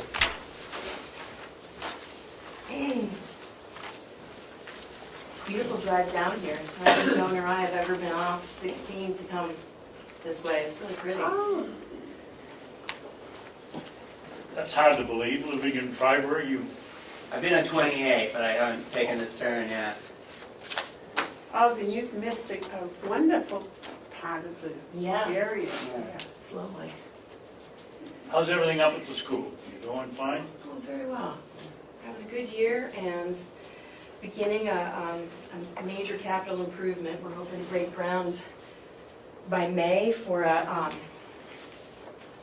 new student center. We're going to be expanding the existing dining hall and student union into a full two-story student union and adding a new facility on the other side that will be a new dining hall. Is that the building between the Route 16 and the ball fields? Right near, parallel to your office? It is, no, I don't think that's, it's actually, if you're going by Around the corner. M302, right before you're looking at the historic main building where my office is, Yeah. there's clearly a recent, it was built in '84, flat, Like a low profile edition. Yeah. just behind one of the dorms, and that's the dining hall currently. How many students you have there now? We're at 570 right now. And how many of them are Freiburgites and how many of them Well, 145 of them, is that the current count, or do we Yeah, have 143, yeah. 143 are boarding students. are, yeah, that's what I would Yeah, Yeah. and the rest are day students, and then that breaks out to a certain number for the district, and ask. And how many, I didn't get that, how many day students? 570 is 143. Okay, I almost yeah. got it, yeah, breaking that down. 10 About four. of the day student count are commuter day students, that is, they're on the same basis that Hale students will be. The bulk of the rest are MSAT 72 district students, but I think that we, this year, 15 students that are commuting day, we call them. was right? 15. Yeah. Is that what the tuition remission is? Factors? Have you done anything like my alma mater up there in Hebron? Have you thought about going through the younger students? Adding grades, adding earlier grades, it would be You have a enough wonderful model, but I don't think that's on our horizon. The school, the town, the district rather, just consolidated a number of elementary schools and grades, so that the facility that had been the Maliaka Middle School, that we passed further on your way out of town on 302, was greatly expanded and has become a kindergarten through 8th grade facility. So most of the elementary students in the district are now right there at K-8. On that evening where they want enough kids to go to the east. So Well, this is what can we do for you? the updated one? Yeah, so we haven't met or talked since 2016, and you sent an earlier version of this, which I have right here, in 2016, so. Aaron, before you even started, Joe, I just want to make sure on this one that we have here, this is an old figure at 17.9, isn't it? Didn't you tell me the state sets the figure? That's, Or are you That's giving, not relevant. magnanimously giving us a reduction in tuition? the state, the main maximum allowable tuition is only applicable to Maine publicly funded students. So our whole arrangement with places like Hales or private families, you know, out of Jackson or elsewhere, commuter day rate has nothing to do with the Maine regulated tuition. So when we met, we told, I think in 2016, our commuter day rate was $17,800. Last year it went to $17,900, and we told you we'd be keeping that steady at least for the first year of Hale's students coming. So it's not a misprint. It's not, but we have discovered that the transportation that we're providing over to Glen, which would be to specified pickup points, is really costing us a lot of money. So we have added a transportation surcharge per student to the arrangement of $1,200 per student. So it'd be the $17,900 plus $12 if you want to go ahead and have the academy provide transportation. And that's just our discovery. We're in our third year of running commuter day enrollments on this basis. And that's twice a day that bus, isn't it? Yeah, it is. Yeah. Yeah, it is. And this is per student, the $1,200. Yes. Yeah, and what happens is we actually run the bus, the return bus closer to 5:30, so they stay on campus, do all their sports, libraries open everything up, thanks sports, so it gives them an opportunity to do all the extracurricular offerings and not have to rush right out. They can eat. And 79 actually includes the lunch as well. Lunch and dinner, yeah. And dinner? On those days, there's on campus, yeah. That's Monday On through Thursdays. Thursday. Yeah. Actually, Or Friday. We want to facilitate, you know, our kids who live at a distance, we want to facilitate their ability to participate in extracurriculars. And so for a lot of families, that means making sure that there's a dinner plan in addition to the transportation home. So it does include that. So I'm getting deaf here. All right. The meals are what, Monday Monday through Friday, through Friday? lunch and dinner. Lunch and evening. Yes. So what I apologize, the formatting is all messed up and my assistant will do some magic to it.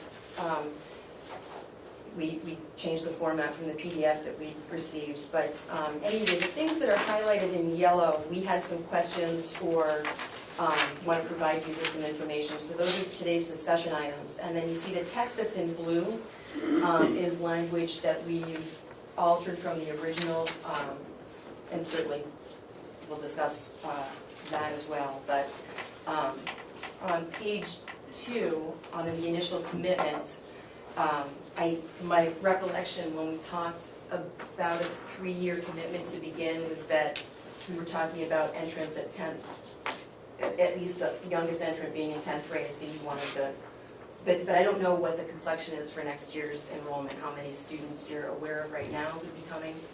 I think 2, 2, okay. and that's not, and they sometimes go to Florida for one. Well, excuse me, but we'll find out tomorrow. We'll be up in Hale's location, so we can let Okay. you know Okay, Thursday morning, okay. Friday morning. Okay. So agreeing to a multi-year commitment, certainly we're open to that. I didn't know whether everybody wanted it still to be 3 years or you wanted to revisit the number of years. But that's why that is. You said 3 years. I thought we were starting with freshmen in high school. Well, if you have a freshman, I mean, we're certainly willing to talk about making an initial 4-year commitment. I just am trying to recollect why we said 3.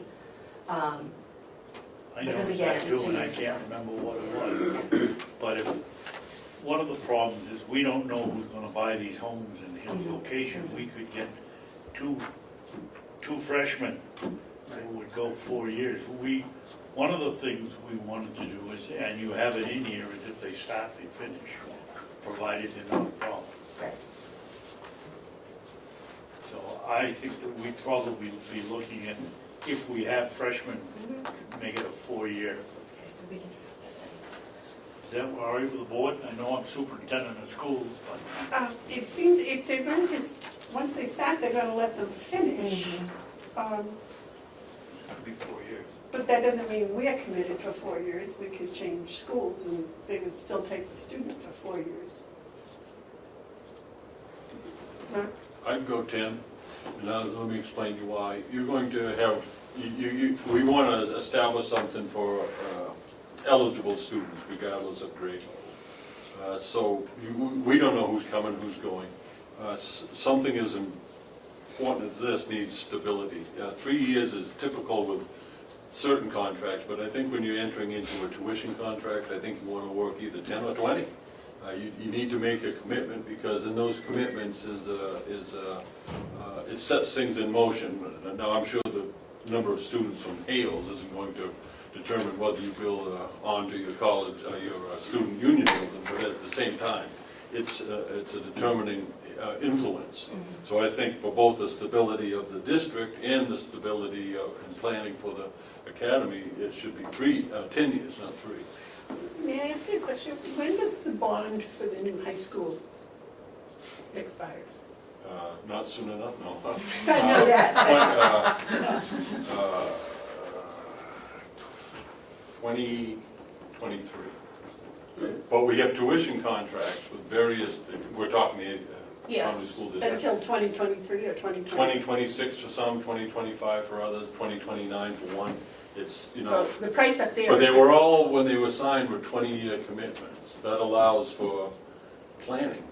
And, you know, I think 3 years is going to be one of those things where you could have parents wondering where their kid's going to go next year. The other thing is, there should probably be a provision saying that there needs to be a 3-year notice before, if one party wants to get out, they have to notify the other party in year 7 that in year 3 and year 10 we won't be renewing. That's just a suggestion, but as far as I think something like a tuition contract, a 3-year initial commitment is not really the right level of commitment. Would you settle for 5? Whatever you want. I mean, I want to be helpful. I'm Well- just advising that I think 10 is more. Okay, 5 is what we had with the district. Five. In May, yeah, 5. We've had 10-year ones before, we had 5 on this one. Well, I'm thinking that we're not going to have any discussion about this for at least 5 years, because the tuition at the local school up there is going to stay high for at least 5 years. You don't know what's going to happen. You don't want to factor that in too much. The commitment to go to private academy has been made. And as far as what other options there will be after this is, you know, you can't, there's no way of knowing. Especially in Conway, you got people wanting to tear down schools, so, you know. So I would think a minimum of 5. I would think so too. I think it gives it more stability. Absolutely. Yeah, offhand, that makes great sense to me. It would help you planning if it were a 10-year contract with that.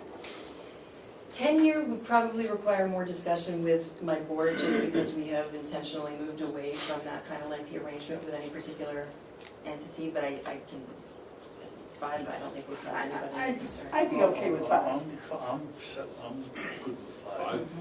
5? Yeah, 5 is good. Then if there's any small issues, you work them out and for the next 5 years. But I do think that maybe at least a year's notice, like Mark was talking about before, changing, so everybody knows. So add language. Oh, that would be, I would think would be up to Freiburg, because they've agreed to take any student that started and let them finish unless there's a problem.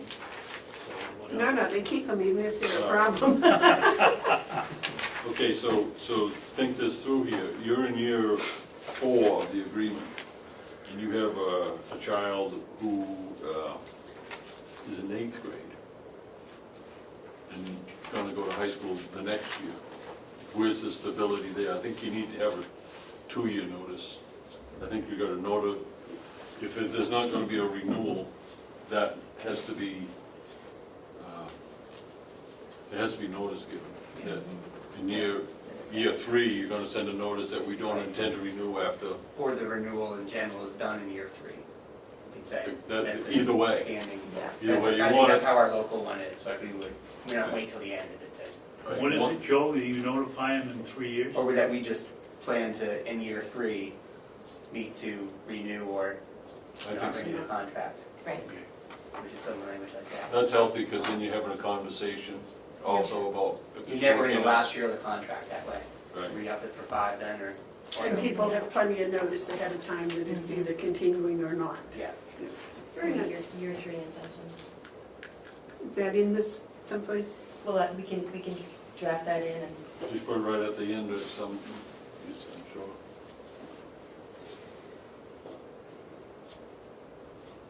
regarding acceptance of students, we've added that students from Hales will complete the Academy's application process. All of our students do. Yeah, we need it, yeah, that's. And we added the language and to the end of the Academy agrees to accept all. We wrote whom it can serve. And so, what I say here is we serve such a broad range of students. It's very infrequent that there's a student on a day basis that we don't accept. So this largely connects to the rare occasion that's referenced in a later provision here that we'll get to. If there's a student whose special education needs are so profound that our full suite of special education offerings can't address it, as occasionally happens with the district, then Hales would be responsible for an alternative placement. School, Yeah. Yes, David.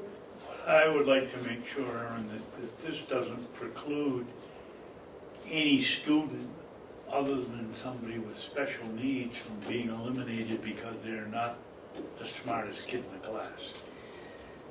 It won't. We have, a very comprehensive range of classes, from remedial through, kind of grade level, accelerated college prep honors. We have, this, one of the things that I like so much about the nature of Freiburg is that because it has always served the public mix and the total range of student historically that comes with the public mix, our programming is developed to address all kind of All proficiencies. range. Yeah, yes. Do you have AP classes? Yes, we do. We have, I think altogether, counting dual enrollment opportunities plus AP, over 20 college level opportunities for study, in addition to honors level that are high school classes. We had 18 AP classes this year with the computer science edition. 16 and then 4 16. dual enrollment, so yeah, it's 20. So overall, more than Calculus, 40 statistics. advanced offerings, yeah.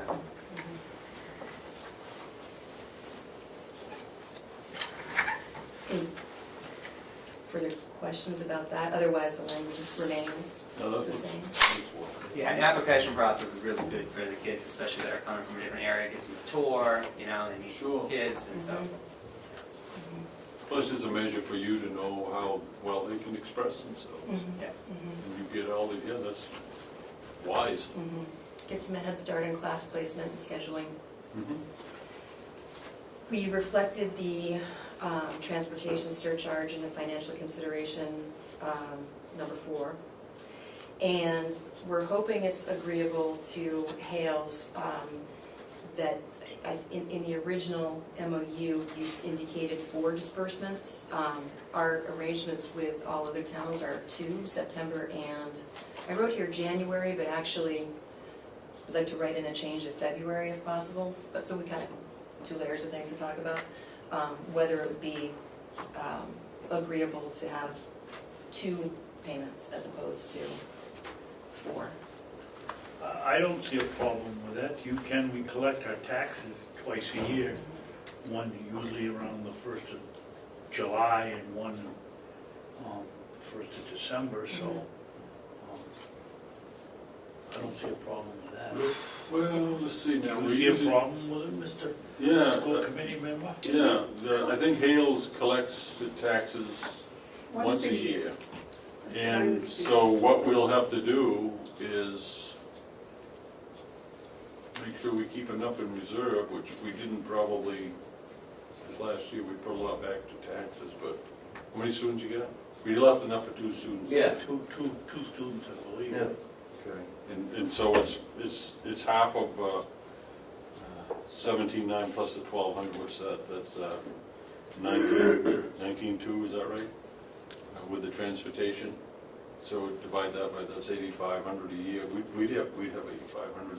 We have We gotta keep the 8,500 in the Hales account. reserve to pay. Yeah, I would think that'd work. Great. And if, I'll reflect this when we do the revision, but February rather than January, it would be easier. If a typical time for new admits, say you have a move-in over Christmas, you know, who does the second half of the year. Well, just if you're be kind moving of it clear. out, why don't we make it April or May and just make it easy for us? Mhm. Are you No, on a January, semester? January's fine. Okay, Are you on a semester system? we are. Which When months does do you want? second semester end? When we return from the holiday break, that's typically first, whatever date it falls on, first week of January. January is when your second semester starts. What months do you want? I'm confused. September and February would be preferable, Fine, done. because then we'd have all the Fair? sort of adjustments to reflect you and clean billing. Yeah, and then all the towns on the same Yeah, months too. right. So it's easier for That's what I say, we'll let them move it out to March, Yes. April if they want. So I'm gonna, regarding, I don't wanna rush, does that provision, any other questions or thoughts? We did reflect that, you know, we'll accept students from Hales location at any move-in point during the year, just prorate their Okay. tuition. Well, that Brings up the that's- Florida kids. that brings up the Florida kids. We've made, or you've made a commitment to take them, we've made a commitment to send them. What do you want to do when they hop off the boat? What are those details? December 1st. And now Conway gives us credit for the time that they're in Florida. Yeah, well, Mr. Superintendent, I think the last time we had the meeting in Hales, they weren't doing that anymore. They weren't? No. Here's the thing, when you sign up to go to school, you sign up to go to school. If for any reason you decide you're gonna take a month off, well, that's on your dime, it's not on the school dime. Yeah. You know, that That's what I'm becomes, saying, we made a that becomes commitment to an that. educational issue that I don't want anything to do with. I mean, I wonder, you know, why do you expect to get credit if you wasn't, you know, there's a truancy component, and why get bogged down with that? That's their job. If they sign on that they're gonna be a student and they decide to go to Florida, well, they're still paying.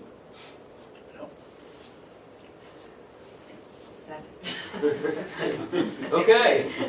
Great. So regarding special education and needs, I'm going to turn this over to Joe, who's very conversant with how we do this. Your comparison towns here will be Chatham and Albany, for example. They both send their students to Freiburg Academy, but given that they are in SAU 9, No, they're- wait a minute. Albany sends their students? Albany sends Albany, Maine. Albany, Maine. Oh, Okay, Albany, so yeah, Maine. different. Yeah, Chatham, yeah, you're talking Sorry. about New Hampshire. Chatham Chatham sends. Chatham. You lost some more students you didn't know But about. Hales location is not in SAU 9. It's not, okay. Oh, we didn't understand that because you do have them at Kent, so that was, I guess, just my assumption. So if someone has special education needs in It's their on the hands, town. it's on the town. Is there a coordinator? There must be, so there's no special education coordinator that they, This is the weakness of New Hampshire's law. okay. They would kick it down the road until they found who was responsible, and what we would find is that the superintendent of this SAU, for Hales location, is responsible for special ed needs. That's what they'll find out. Now, so ultimately, Hales location is responsible for special ed coordination. And where do you draw the line in special education?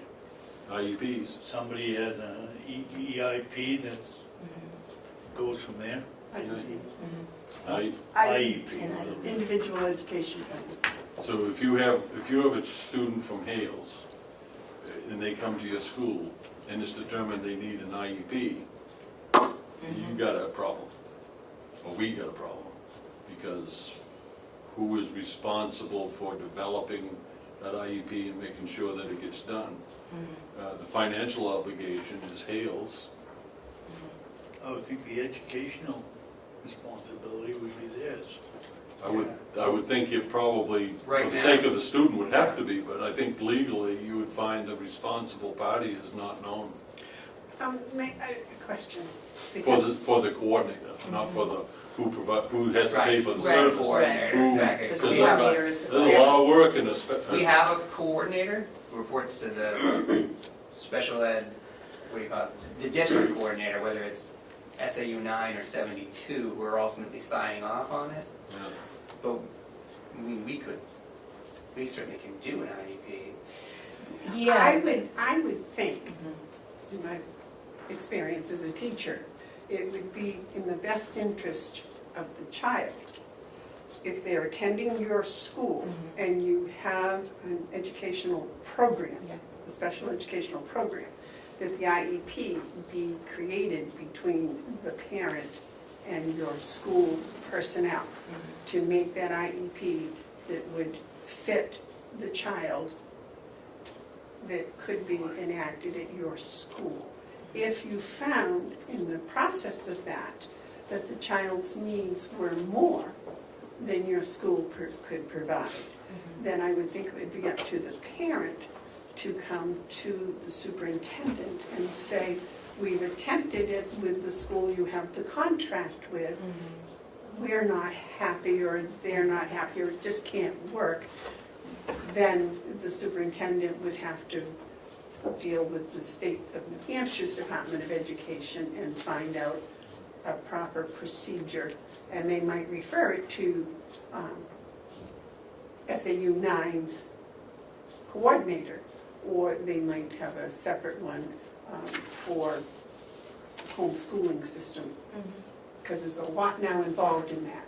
Okay, so I'm gonna go off on a hypothetical that probably has little chance of being a real case scenario, but if it was, whoever's left holding the financial bag could be spending a lot of money, and that would be out-of-district placement. You had an IEP development for a Hales location student that required them to have an out-of-district placement that could cost $150,000.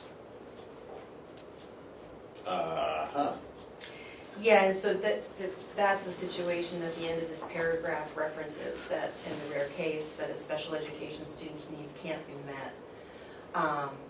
And, you know, that could be the needs of a student identified at time of application. More typically, well, that is the more typical. Well, so, yeah, but what that sentence is, an alternate education placement is the responsibility of Hale's location. Right. Well, there's two parts of an alternate education placement. One is paying for it, and the other one is making sure that that alternate education placement is actually providing the services. We have had, and we are dealing with a situation where an out-of-district placement, the billings were wrong. There's litigation that's going to become involved.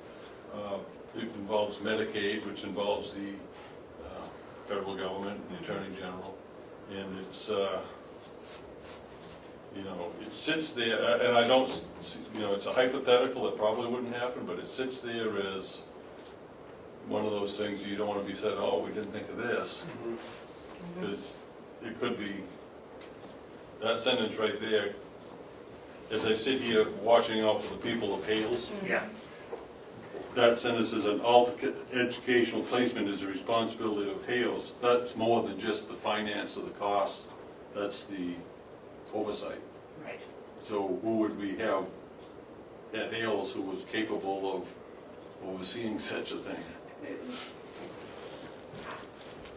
I don't think we need to put that responsibility on Freiburg to come to the conclusion that an out-of-district placement is required. Well, All they need to do is say they cannot meet the needs. Whoa, whoa, whoa. And then it comes back to New They're Hampshire. the ones within their environment, they're capable of developing an IEP. And if they sit down professionally with a student of mine, forget about the political and the financial stuff, these educators at Freiburg who are sitting there, you know, all things considered, we need to recommend and support a out-of-district placement.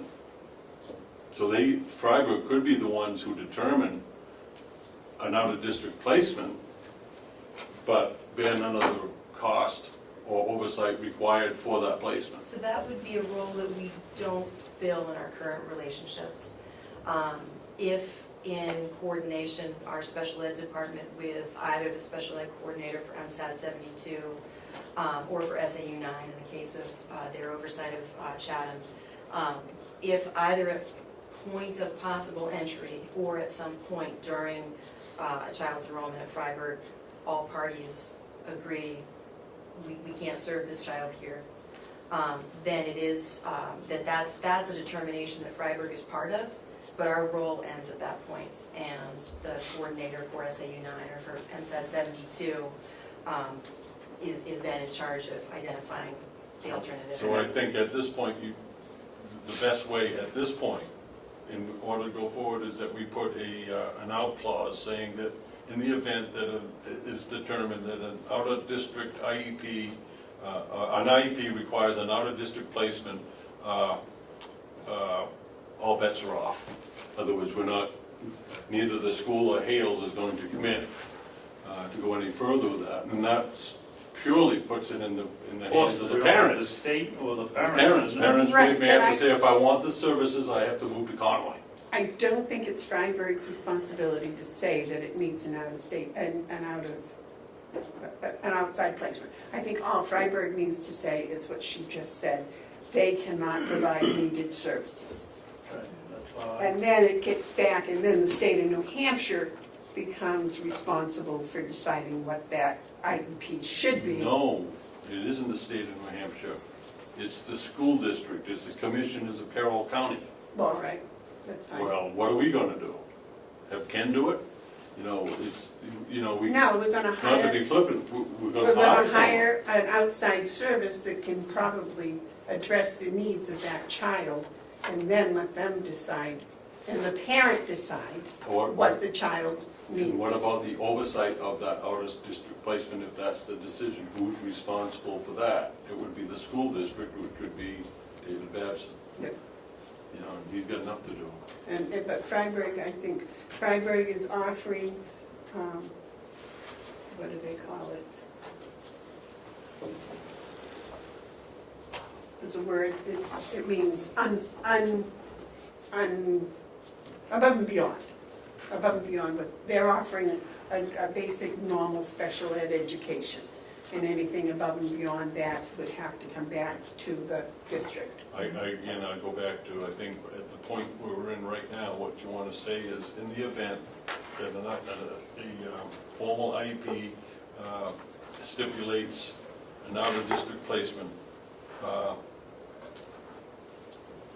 relationship is null and void. or no longer in effect, whatever words it would be. In other words, that takes Freiburg Academy out of it, if it works out that way. And it also points to it's our responsibility, ours, not we're Hales. Yep. We're Hales, so it's our responsibility, and it will be paid for by the taxpayers of Hales, and that tax bill could be significant. So an alternative educational placement is the responsibility of the Carroll County Commission? No, I'd say Hales location. Okay, so that kind of, Because we like are- the blue writing we have there now, does that work? We act because we're not incorporated or Oh, unincorporated. cannot be met. We act as a. Actually, your sentence actually does That it, kind of doesn't does that, right? it? It almost says it just the way you get it written. I was looking more at the SAU 9 part, you gotta strike that. Okay, So so we'll just yeah, strike- we'll so strike we'll that. strike that. You don't Because think I came up with that sentence all by myself, do you? No, I know you're brilliant, I just don't always hear you. So probably, given that we assumed mistakenly that Hales is in SAU 9, probably we're gonna have to spend some time talking about how we would figure the added and this would be on a per student basis because needs require different degrees of special education service. But what the cost of that would be different from child to child. And so as far as cost determination and billing, there's probably more work than we can do here today on this. You must have Yeah, I think so. a cap, if you would go back over the cost of the creation of IEPs, because I know those are expensive. And then basically, on the average, what it costs extra for a special ed child in your district. I don't know if If we you can could itemize have that. a cap. Interesting, because We they actually, they pay directly to the, we're pass through for some of the teachers, but a lot of like the extra services, let's say a student needs a one-on-one aid, that aid is actually paid directly by the school district, MSAD 72, and even if it's a student from Chatham works it out with 72 to pay right. for that aid. That This is doesn't an mean, element of our contract with Yeah. the district. that doesn't mean we couldn't figure out the cost. That's what we. Well, I would just like to see a cap. You know, for a special ed So I- student, the cap would be Yeah, we could ask our district what kind of. 50,000 or whatever. Yeah. Well, cap, but I missed your point about a cap. Well, if. Special ed costs are open-ended, they could be a Well, million. that's what I'm saying, but if a special ed, if a student comes in and it's determined that they need an individual education plan, Mhm. there's a cost involved in creating that plan. Right, yeah, so the cost of creating the plan for us is fairly minor, right? I mean, we have the staff, that's, Mostly meetings. It's it depends on the student, right? It could be pretty Implementing the low, it's one accommodations. period where they need some tutoring, that's not very expensive, or you have kids that might be in a wheelchair, need occupational therapy, those costs can be pretty high. Now, we have people who do it, it's probably cheap, it's definitely cheaper than out-of-district placement, but it's a pretty big range. So you need to spend some time with I think we paragraph probably 5. get, because this is now sort of, just a horse of a different color than we've encountered, which doesn't mean at all that we can't figure this out together, but we have not had to itemize costs because the district is funding our special education program. Do you get reimbursed from the state? Does the district get reimbursed from the state in Maine? Probably, but really in our arrangement is they're paying us a tuition for a student, and any special ed costs, they take care of. You just pass the cost right on to them directly. Yeah. Essentially, Is that they something validate- we could have them do, is just pass the special ed costs on to us? we're probably gonna want a provision where an appropriate representative for you is at the table in reviewing IEPs, Right. because that's the person who says, how essential is X that's gonna cost $15,000 more per year. You don't want us just notifying you of accommodations that a student needs and therefore what it's gonna cost. You're gonna wanna have a voice in that. What's probably as typical as any IEP that gets generated after a student enrolls is the fact that they're coming on up through K-8 with an IEP already in place. You're gonna know who your special education customers probably are, and we can communicate at point of enrollment, about the accommodations that are already being provided and what extra costs that may involve. Your elementary students are going through the Kemet system still? Yes. We have no homeschool students there, do Where? we? At Hale's location. Not that I know. We have one student in John Fuller Elementary School, I think, but it's always changing. But I have a couple of questions. Do you have 504s? How many out-of-district placements do you have now? You know? Don't know how many the district has this year. They would be the public students, if there were any. From Chatham or MSAD 72, right? So typically, students, like Evan was saying, if it's out-of-district placements, they were typically in an out-of-district placement and never came to the academy. It's very rare that Right. That's what I'm a thinking student with. starts and then gets that out-of-district placement. But there might be 2 or 3 students who started and then required an out-of-district placement because of special ed. So if you go back, the probability of a out-of-district placement student from Hales is Probably down fairly close to low. nil. Yeah, less than Probably 1% fair. if you go on those numbers, right? We have 3 Because, you out of know, 400. if someone had Yeah. a student who was who needed out-of-district placement, they probably wouldn't move to Hales. are you in, No, because of this reason. It- Because of this reason. You go to a district that has to comply with, with the state Special law. education. no, the other thing would happen, if they did, the Hales location, us, would have to be aware that we're eligible then for catastrophic aid from the state of New Hampshire. In other provisions, so there would be some funding Yeah, offsets. I would think the state would pick up. It wouldn't be Maine law, because the students Yeah, from, it's New Hampshire. the district, sending districts is responsible for special education costs. I don't think it's a tough one. I know you guys can figure this one out. So, yeah, when we imagine unlikely scenarios, I'd say that a student from Hales midstream of a high school enrollment presenting as needing an out-of-district placement would be pretty rare. You're much more likely to be aware and in communication with us as kids in middle school, that this is likely not going to be somebody that we can serve and so the kind of mechanism you're talking about is something that you could activate ahead of time. Well, it goes right up to two. You actually, what you just said, you're going to get an application if you go to paragraph 2. So you're going to see the application, so you're going to know. And you're going to agree to accept all you can serve.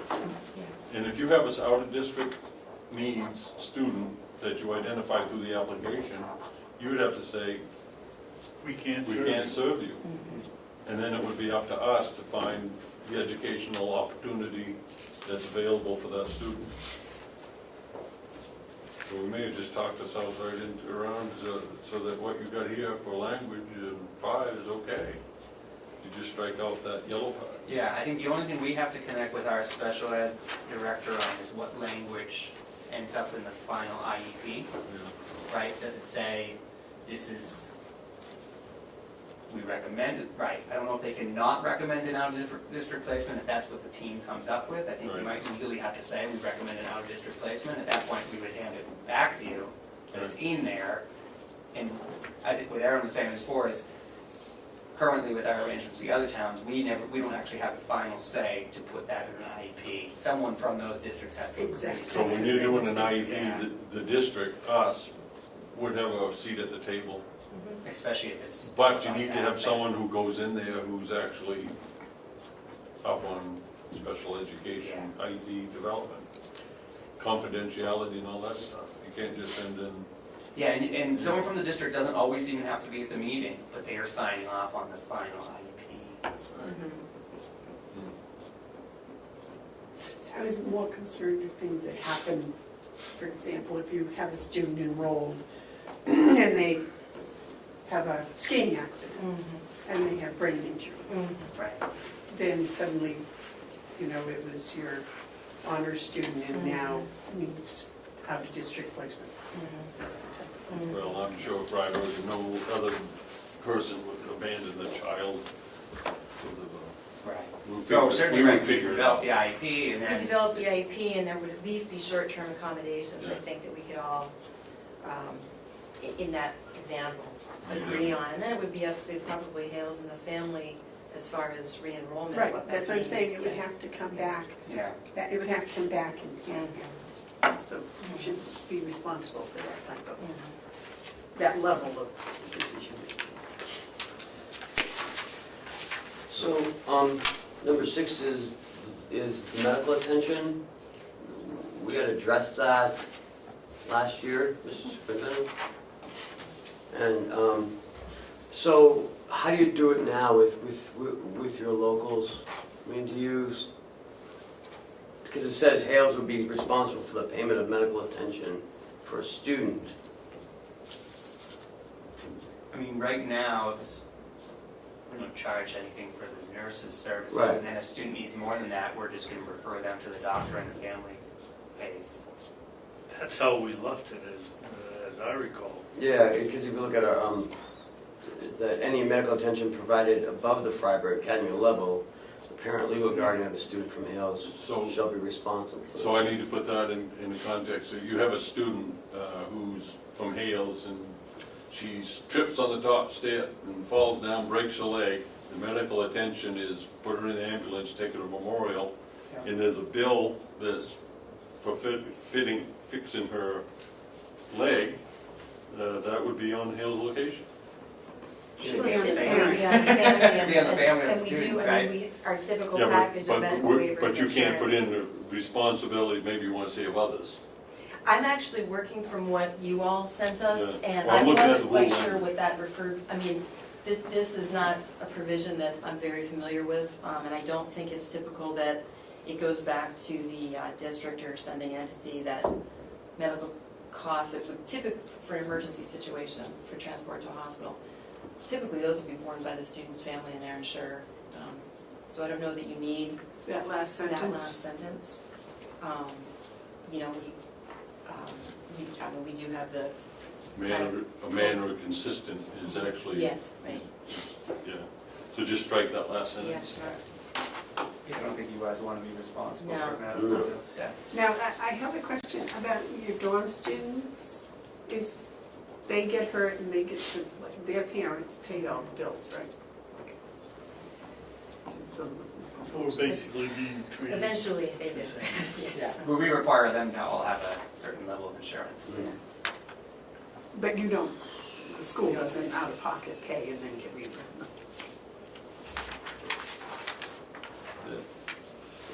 So in the meals, it says half a day on Friday? That was in the existing language, we could change that, because we mean for it to be lunch and dinner Yeah. each weekday. So Yeah. that would be 10, Monday through 10 Friday. meals. And then what 10 happens is meals. sometimes on Fridays, there isn't practice or there isn't a game, Oh, so yeah. the bus will leave right after school.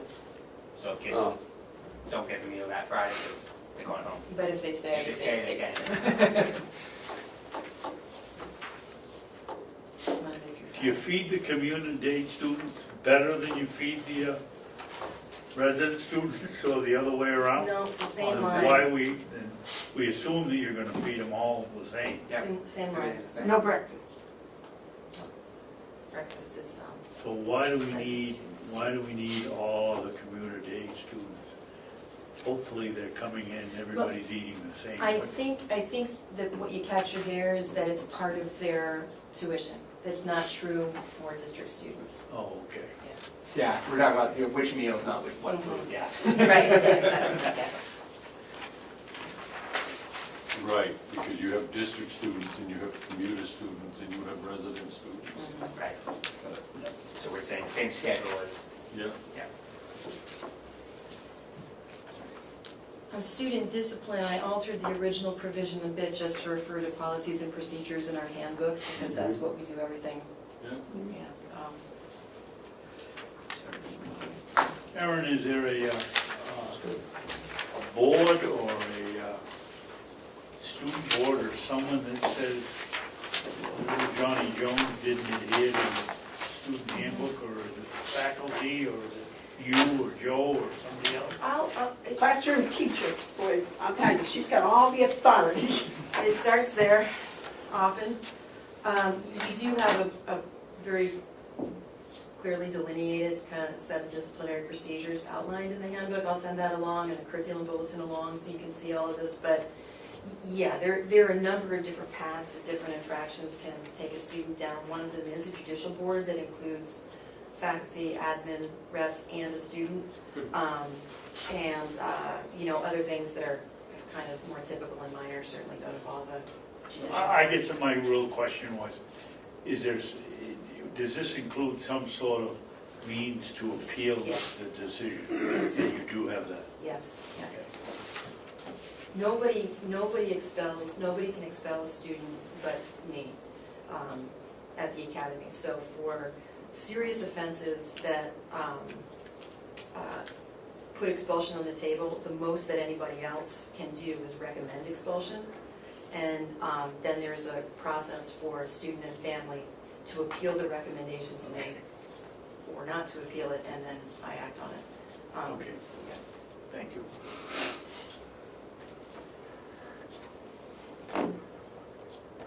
The classroom teacher can still give detention, though, Oh, the classroom teacher can do a whole lot, yeah. Jesus is all. I wish, right? Well, I want them to help you gentlemen understand sometimes why I get a little beyond my present-day control. I understand that. I do the same thing when you're talking boilers and plumbing. Number 10, I'd like The to rules see, about it, I know she's moved. I'd like to see some time frame in there, every 6 months or once a year. Maybe or- this is the place also for us to add the language about renewing or signifying not renewing by year 3, which is slightly different than what you're saying as far as regular review, but something that occurred to me. So So do you want to visit it annually? annually, I think we should, Yeah. because there's gonna be Makes some glitches that come along here. I think you should have a school, what do they call it, school district meeting, is that what they call them? Yes. Where you and people from Freiburg go up to Hales and deal with the parents. All 2 of them. If they're going to Florida, I'll go. so So what annually, are you gonna do, add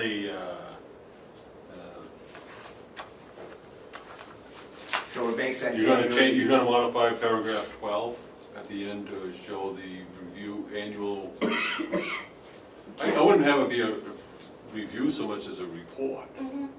okay. You know, I mean, you get a report, you'd review it, but, Number 10, what's that? Number 10. Oh, I'm sorry, I missed that one. So it's understood that the parties will meet annually? If necessary. I wouldn't do that.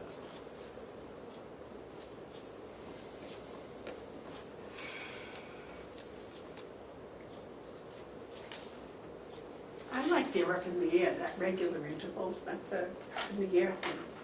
You can leave it as regular and we'll just kind of know it means we'll try and meet annually.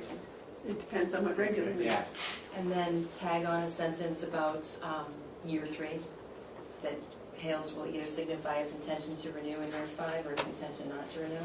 So that's where we put that year 3 notice. Either party. how it's Either party, phrased in either the party, ones, either yeah. party.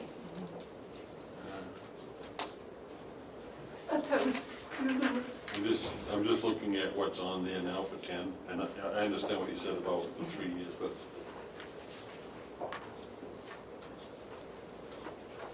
I wouldn't do it.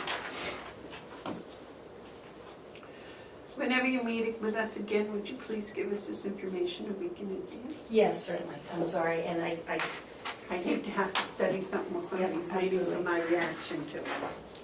And I think that we can turn around a revision pretty quickly. The thing that's going to require most discussion is number 5, as we talked with Subject is, yeah, we can subject. our special educator. You know, I thought we agreed that blue line was sufficient. that seems sufficient, but I think we're both going to want to nail down an understanding about You wanna- how we determine added costs. You want to take a week to figure this Yeah. out, yeah. I would- What's your objection?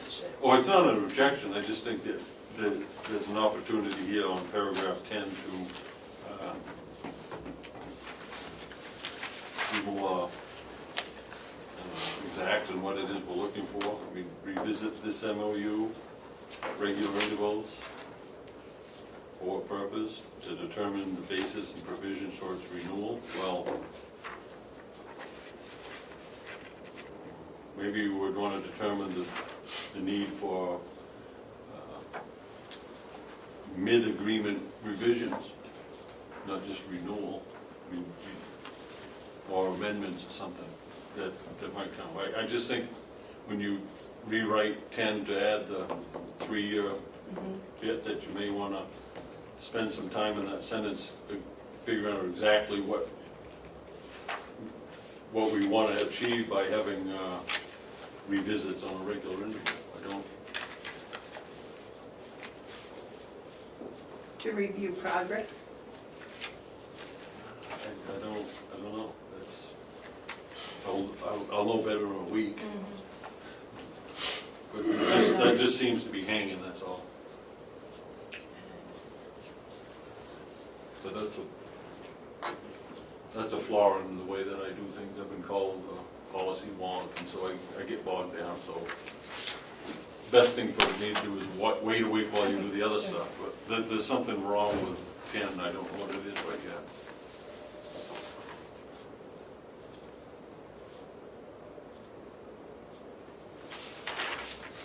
Maybe it's just the indentation. Oh, yeah, the formatting is all off, we'll Just get something. that fixed.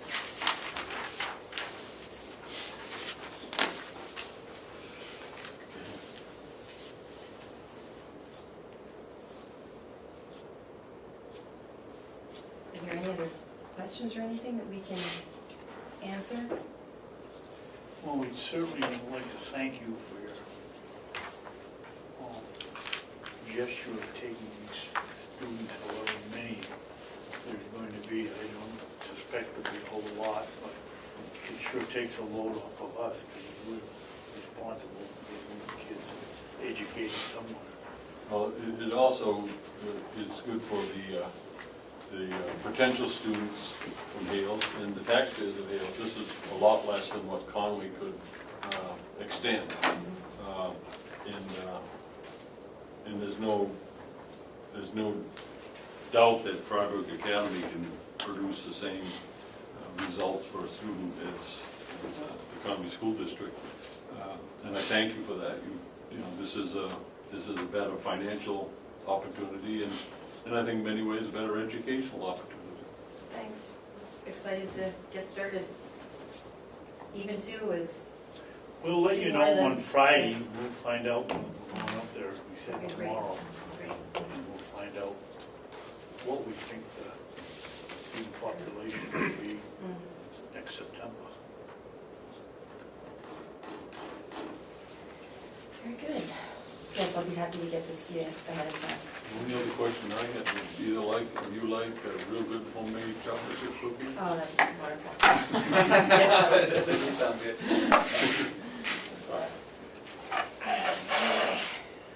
Thank you. And thank the lady right over there that cooks them, or her husband. My husband. thank you. Appreciate it. Have my coffee on the way back. All right, well, great. Thank you.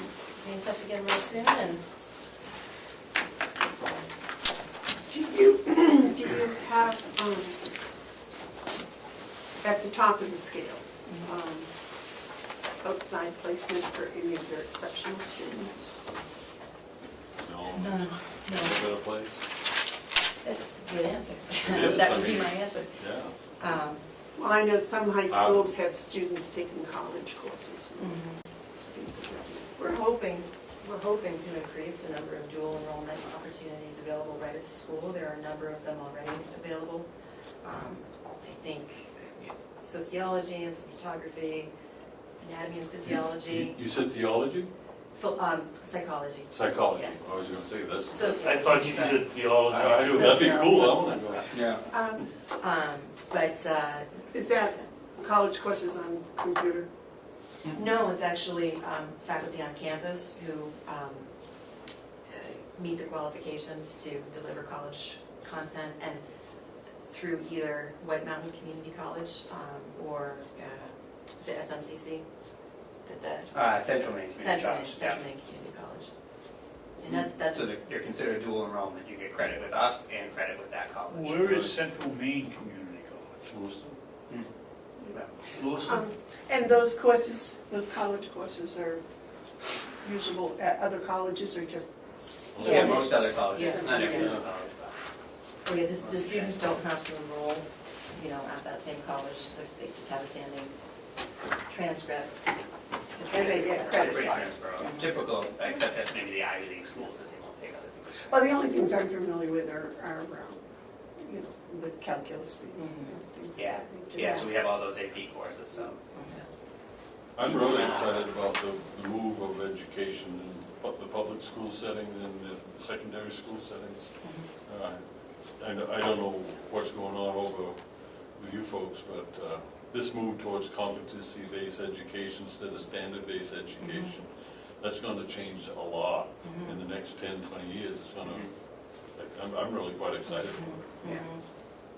Do you have, you just have a new homeschooling law, right? do you have a lot of students in your area that come in as ninth graders that have come from a homeschooling situation? We have a regular, pretty small number, but a regular number. Yeah, I'd say 5 a year on Mhm. average. Often they come in as ninth graders, sometimes a little later. They might start as part-time students, transition, and then usually end up as full-time students. In Maine, are they allowed to, if they're homeschooled, participate in school activities that they don't attend? Yeah. Yes. And you have a tremendous sports program, co-curricular.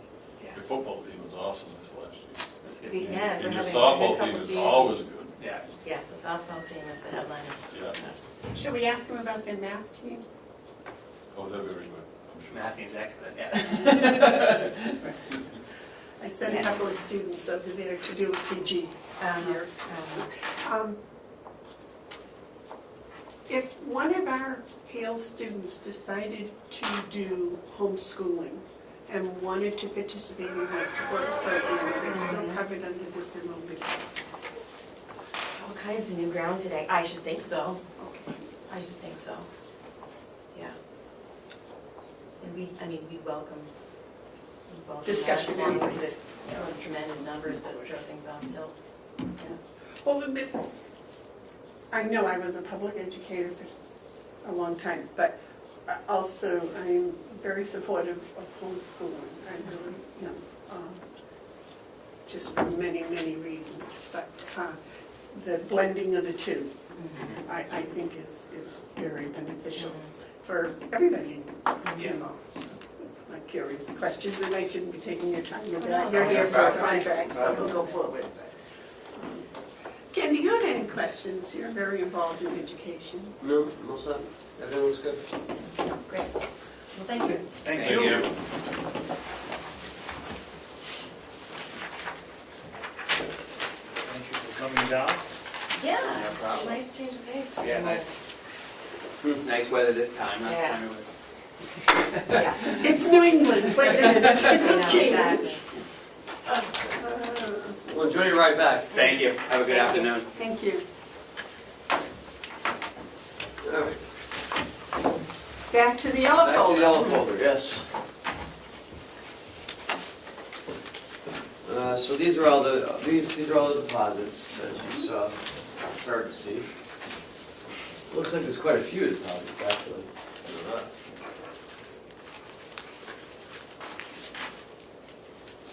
These were taxes, I believe, right? Some are taxes, some are motor vehicle collection. Oh, they're put together. Oh, I see, okay.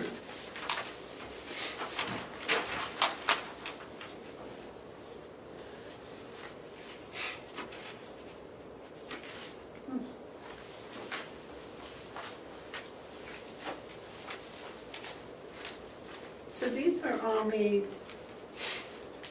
just recently? Yeah. I thought she had said that the taxes were all closed. That's what I was thinking.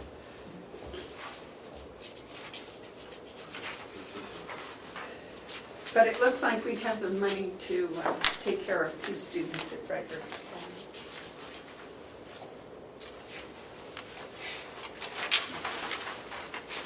Now, here come the checks.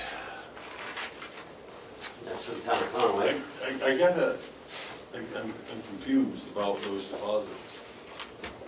Commissioner Bevard said we had a report that all outstanding taxes had been paid. So,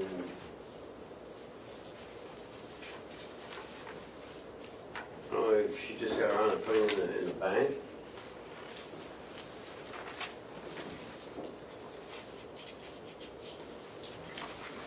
Does it say on there what year those taxes were for? I think 2014. Okay, thank you very much, sir. You and Cheryl can go for a walk now, Cheryl. okay. I am holding here a check in the amount of $1,882 payable to the town of Conway for motor vehicle registrations.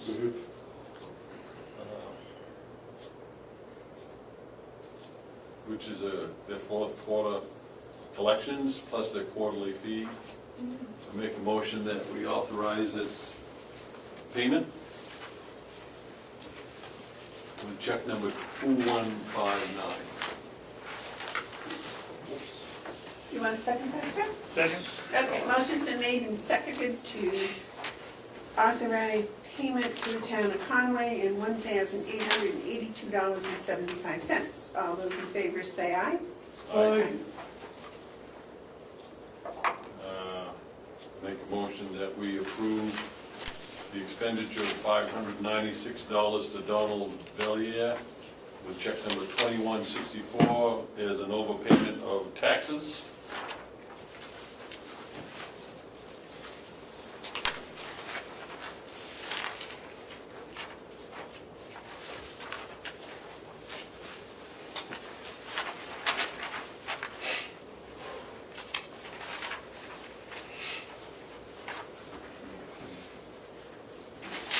Do I hear a second on These that? all. Second.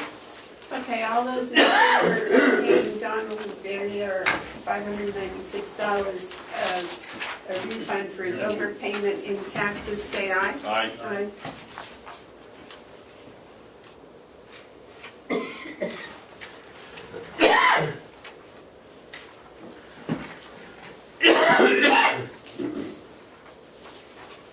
I'm looking to read that one. Read it.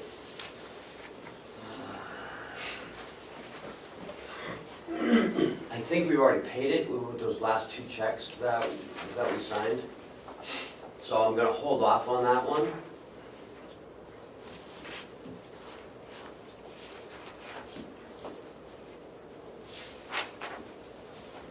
How much money do we pay Avatar for software for their assessment? Is 35, 1,400, 700? No. 700? Those two invoices are for that one check. You only got one check that goes in those. If you look on the check stub, you'll see that there's Oh, seven. yes. Thank you.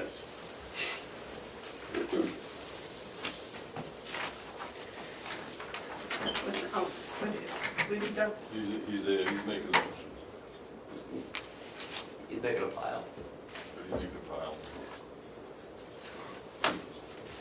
Okay, so, I know how to make this streamline this.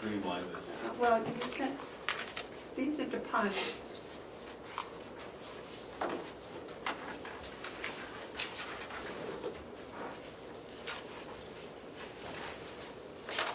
Even, those all go with that check.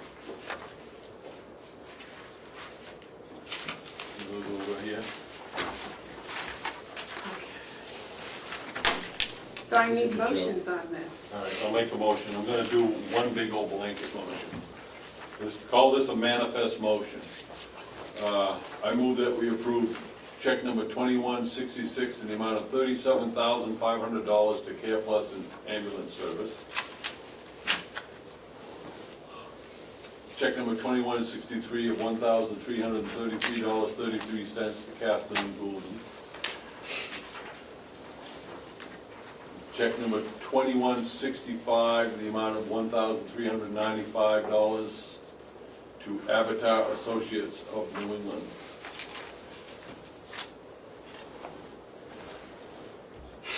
You want a second thing? Second.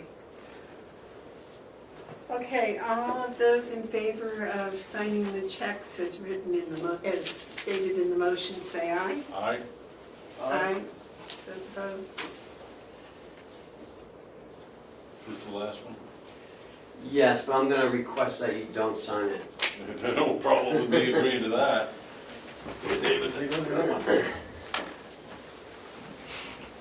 Come on. Jesus.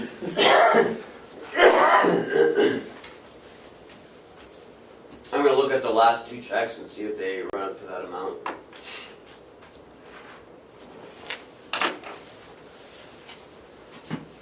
Thank you. May I suggest we table that? This is January, I'll bet August we said we're gonna stop payment on that. I have to look at, listen to the tape of what we said last week about that being the last time we're paying Fairpoint.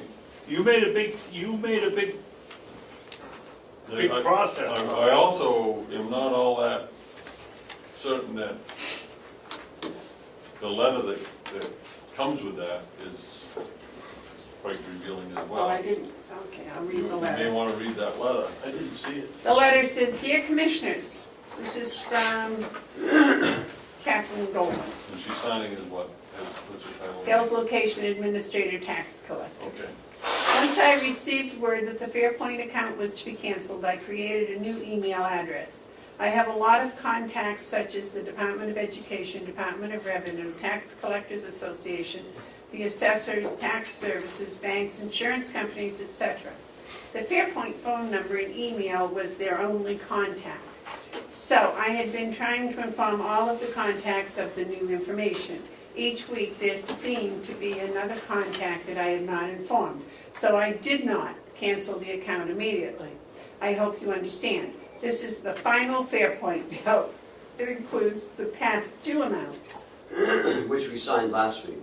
I contacted Fairpoint to ask for a discount to no avail. I respectfully request that the Commissioners approve the expense. And I believe that all the previous charges were paid. So at the very least, how can you charge through February? Anyways, the new charges are $155, but would you please investigate those $155 charges? Because I believe that she was asked to cancel this. He wasn't asked. Told, He was instructed to. And she said that I would dock her pay. I agree. I agree. This is on her. We didn't, It was very clear that she was. she didn't get elected to this position. We did. So, sort it out, please. I believe that there were some letters or emails sent to her. Didn't we send her a letter? That letter must be in response to it. But we sent the letter, I thought it was back in October or November. yeah, and then she says, that, so I did not cancel the account immediately. But would you please find out when we first instructed her to close the account? Because I think we did it repeatedly. We did tell her to close the account. It's gotta be 3 or 4 months ago. That's what I'm thinking. At least. So if he could get evidence to that effect. It's on her. Well, she took it upon herself. We're her boss. We told her what to do. We're not doing it. It's not acceptable. That's why we need the evidence as to the dates and et cetera. Okay, anything else in the yellow folder? No. Administrator updates. So tomorrow at 4 p.m., we have a meeting at Hales Location to talk about several things. You have an agenda for that. I hope there'll probably be like a question and answer period. Did we post the meeting? Cheryl? Yes, sorry, yeah. So it's legally posted? Yesterday. And it's posted up there also. Have to be. Up there? How would you post that there? Hales Location has a spot on the bulletin board at the Conway Town Hall. Could we have them posted there? And just, We'll send it to Tom today? yeah. Yeah, we'll send it to Tom. And you also should, and I'm sure he'd be more than happy to do it, is make that a posting of all our meetings. Just put that on your posting site. But they do at Conway Town Hall have a spot for Hales Location posting Well, that's meetings. nice, But doesn't Hales also have its own web? No. No. It doesn't have a web? Maybe we can talk about that tomorrow. So we're leaving at 3? You're driving? Oh, then we can leave at 5 or 4 then. 3:45. But you should develop an agenda for when we're there. Even if it's brief, Okay. just, opening remarks, pledge allegiance, Okay, okay. Um, Friday, Association of Counties having a Commissioners Council at 11 o'clock. I was wondering if you all wanted to go. I do. I prepared some stuff for this discussion, Oh, if I might. it's a pretty important meeting.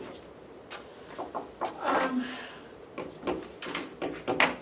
wish to do these things on Friday, I have other commitments, but I will do what I can to. Mark, you had something you wanted to say? I want to pass out something here.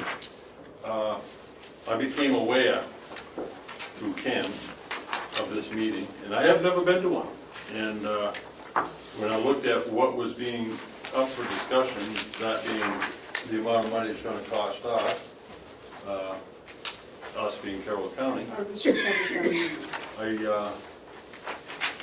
became concerned. So what I just passed out to you is a letter that I intend, I like to have us do it, but if not, I will do it. Take an exception to their proposed budget. I'll give you a minute to read that. I think, if it's all right, with your permission, I'd like to read this for the people who watch this through government oversight. Because I think this is an example of how budgeting can get out of control. Okay, would you please express who you wrote the letter to and what? I haven't written it, okay, but what I want to do, I have written it, I haven't sent it. I want to send it to the New Hampshire Association of Counties and fellow statewide county commissioners, which, by the way, is, if we're going, is that a posted meeting? Yes, Is it posted here that the county commissioners? it is posted on their website, and I'm not sure who is going to go. So if more than 2 of you go, then I will post it. I think you should post it, that there's a potential that Okay. a quorum might be present. Although I'm hesitant to be critical of the individuals who in 2014 made the tax holiday recommendation, I must state that the decision to have the New Hampshire Association of Counties to take a, quote, tax holiday 4 years ago was a huge mistake. As a new commissioner, I've used my first year to become acclimated to the workings of county government. I find the dimensions of it fascinating. I now believe it's time for me to participate as an elected official at a more involved level. This is with the New Hampshire counties. The proposed 105% increase in the Carroll County's due assessment is unacceptable. The proposed budget reflects the error in the 2014 tax holiday path. We in 2018 are being asked to accept the premise that the decision made in 2014 resulting in a 105% increase in 2018 would be an acceptable offset to a temporary tax relief scheme for taxpayers of yesteryear. Tax holiday budgeting is a lazy man's way of dealing with current and future difficulties. The mere use of the term holiday is that, for whatever reason, fatigue perhaps, everyone has decided to stop working and live off their savings. Tax holidays, by their very nature, are anti-capital reserve funds. Municipalities and schools frequently use capital reserve funds to fund future maintenance, vehicle, and equipment needs. For example, in the Comeau School District, we have put $500,000 in the capital reserve fund to help reduce the amount of a bond we will need in order to do a $1 million roof replacement at Canada High School when the time comes in about another 8 years or so. Where capital reserve funds and bonding plans for the future, tax holidays live for the day. Good government needs to consider both, but with a leaning towards future sustainability. In my opinion, the proposed budget must be reduced. I will only support a modest increase less than 10% in Carroll County's due assessment to the New Hampshire Association of Counties. We can reduce the assessment by cutting spending. Mark Hounsell, Carroll County Commissioner. And what, on the second page of this is a spreadsheet that I did based on information in both the narrative in this other document that you don't have a copy of that we received saying that dues assessment was going to be half of what they're now being proposed here. That half, based on this document, that's all we included in our budget. We don't have the money in our budget, our proposed budget before the delegation to spend the $9,500 that they're asking for due assessments, where just a few months ago they were asking for $4,600. Right, so that's a 105% increase. I think a 5% increase is more than enough. I think under the circumstances, 10 might be argued. But using 5% increase, I find through the math that they need to, the association needs to reduce their budget in order to have it balanced by $67,749. On the third page, using that number, and taking, and I have to say I'm disappointed that this is their explanation of the budget. You know, maybe that's how they do it, but I've done a lot of budgets. I don't consider that much of a budget to present to someone that has to vote on it. But going through what they had, I found areas that could be considered for cuts. One, just eliminating the need altogether, where there's potential cuts of $120,750. Those are in the areas that are listed there. I think it's incumbent on us to watch out for the Carroll County taxpayers, but also to encourage the association that you got a budget different than what they did in 2014. Tax holidays are, it's not even a good term to use, much less a good budget process. So I just brought that up for discussion. I'm going to go down. I'd like to have the support of the commission to address this unacceptable level of a dues assessment. 105% increase in 1 year. Wasn't necessary, and it isn't necessary. My question is, how did they,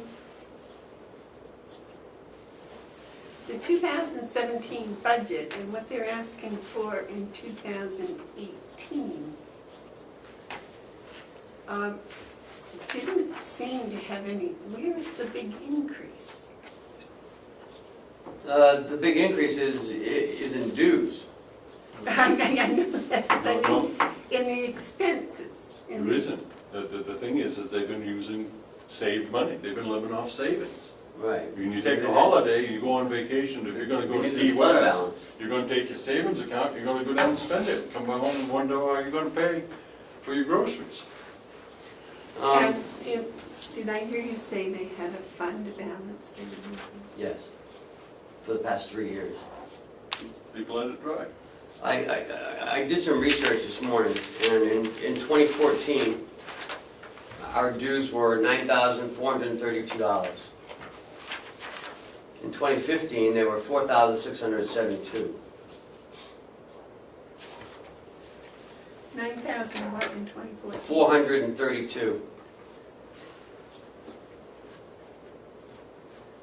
So you're telling me that 2014 was a bumper year for them? No, that's what the county was normally paying, $9,432. And then at the end of 2014, they found they had a large fund balance. Right.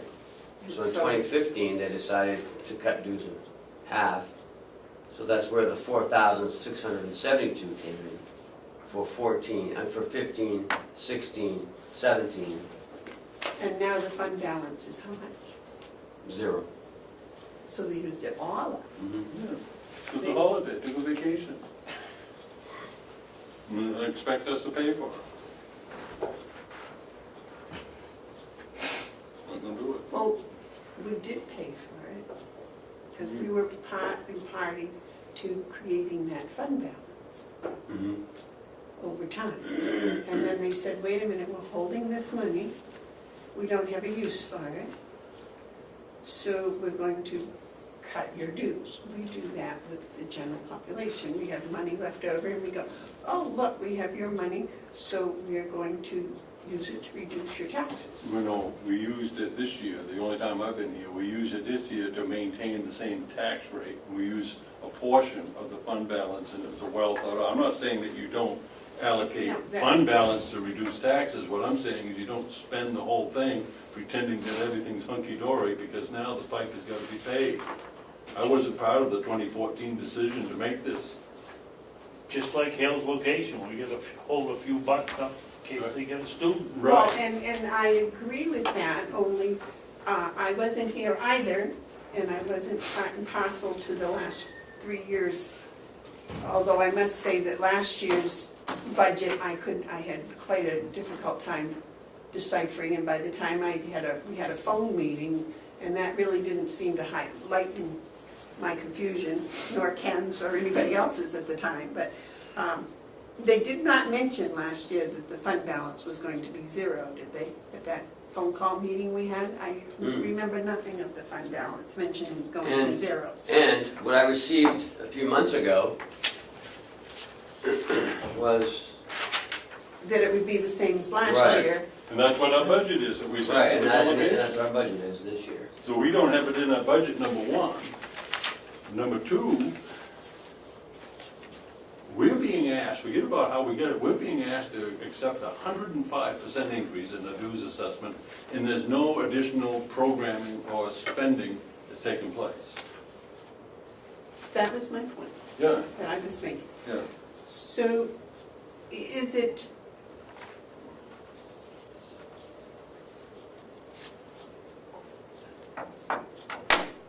I'm very confused because I work with numbers and I understand you cannot drain the well dry and expect a lot of rain to come and fill it. It has to be planned. I think that's what Mark was saying. What if all the counties said, no, we're only going to pay what you charged us? So then we can only afford half the budget. You have to cut it by that much. That's what I'm saying.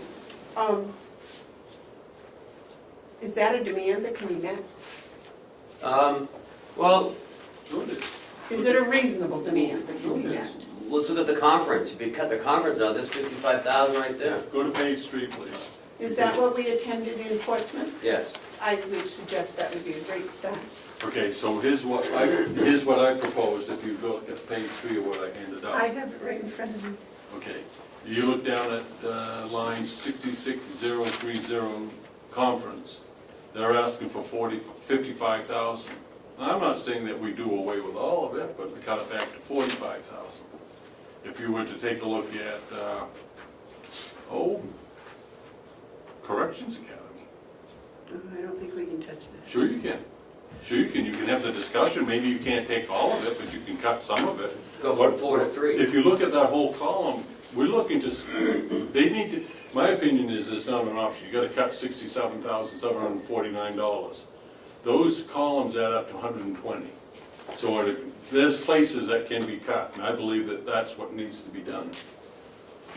That association needs to learn how to live within its means. And, the other thing, this, the lunch, there's a lunch thing. Yeah, a legislative lunch. Well, no, when we go down and they serve us lunch, why? We can buy our own lunch, pack our own lunch. We don't get fed here. Why do we go down there and expect that we're going to be served lunch? I guess it's The Governor's a Council. long way to get there. And here's one, the Governor's Council meeting, $900. Why do we have to pay for their breakfast? They're gonna do what they're gonna do anyways. So that's $900. And then the legislative advocate, they have in the budget $52,800 for a lobbyist. Cut it in half.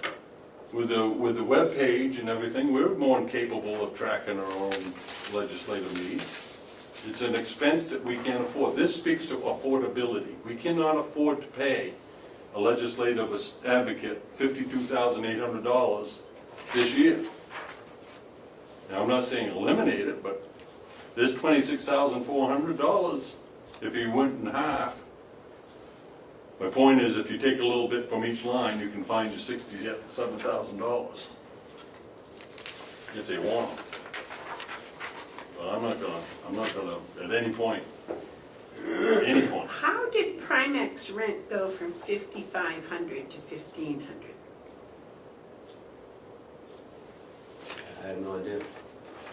Quite frankly, I'm not opposed to cutting salaries. Because they had budgeted 5,500 for Primex rent, and then it actually was only 1,500. I don't know.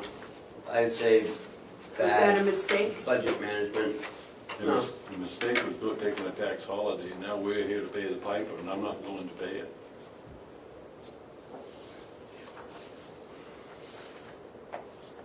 Not when it could have been avoided.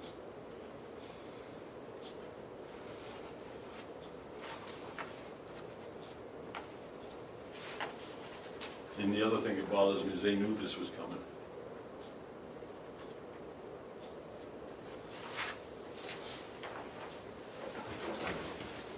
Okay, now on this spreadsheet that I'm looking at, the conference was $20,000 in 2017. I'm sorry, what was 20,000? They budgeted $20,000 for the conference Yep. in 2017. They spent $63,000. So now they're asking for $55,000. Is that an error? No.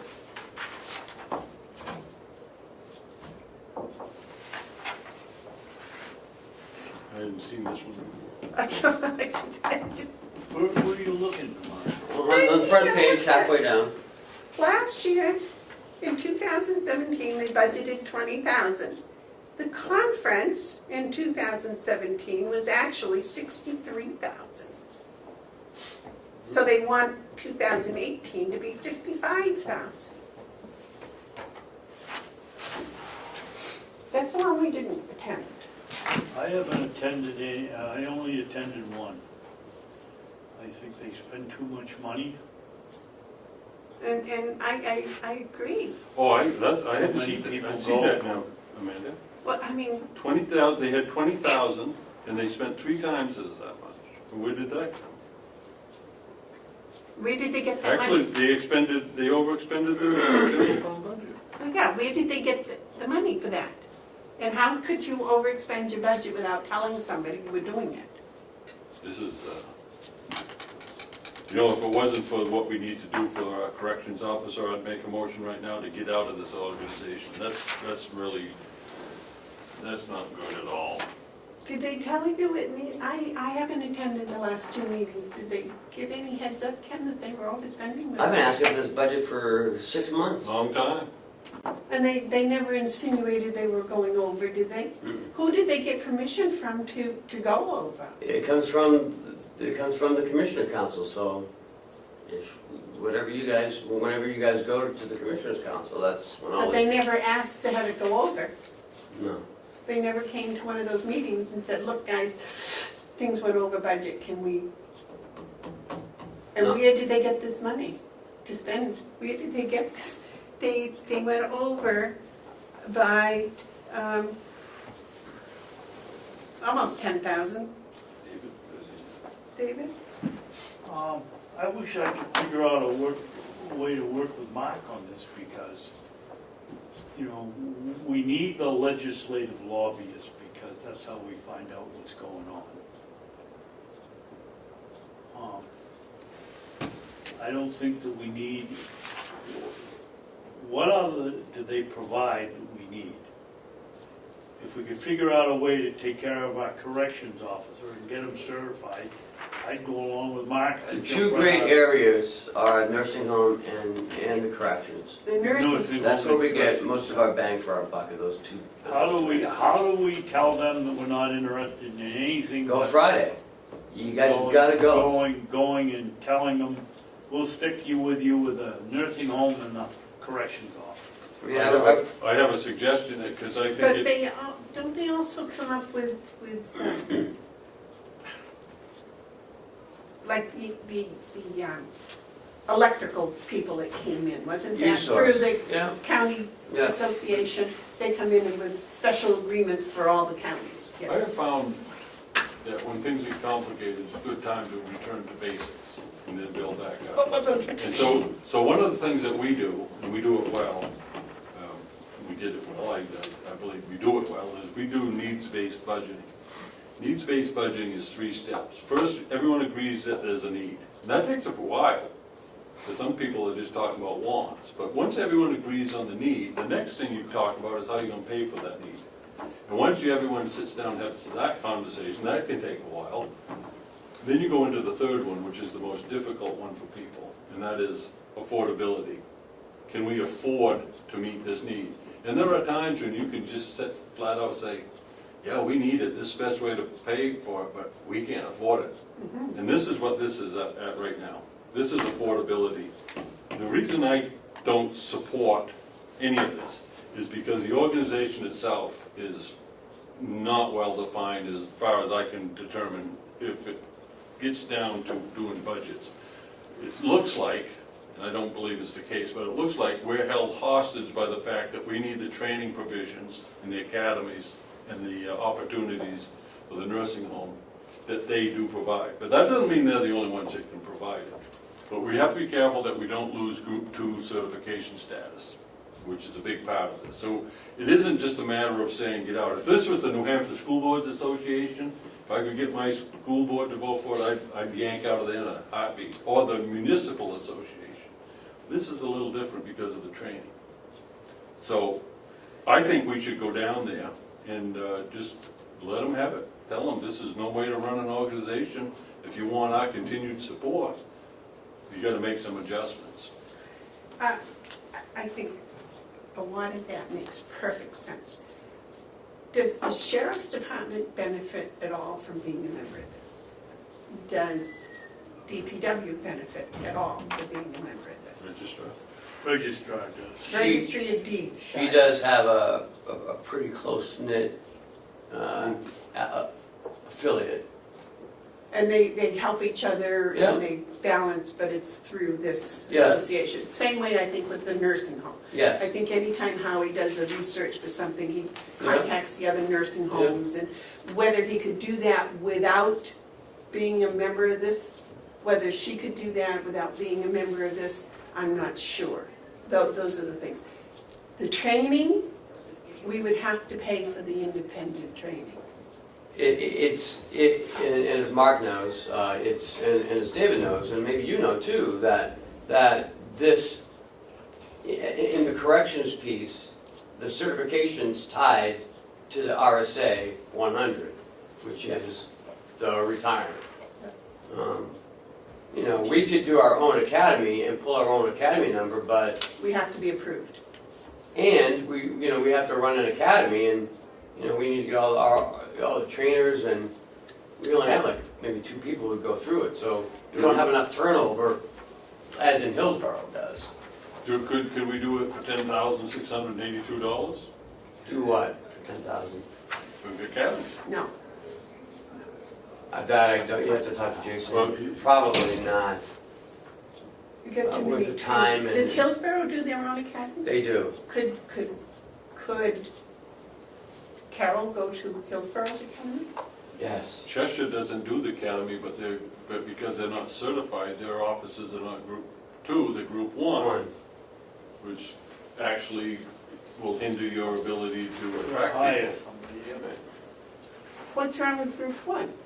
The retirement package for Group 1 is a lot, Group 2 is a lot better than Oh, Group 1. yes, I agree with you on that one. I know from firsthand experience. So we don't want our guys to lose their Group 2 status by not providing the training. About right? Yeah. How does Hillsborough do it?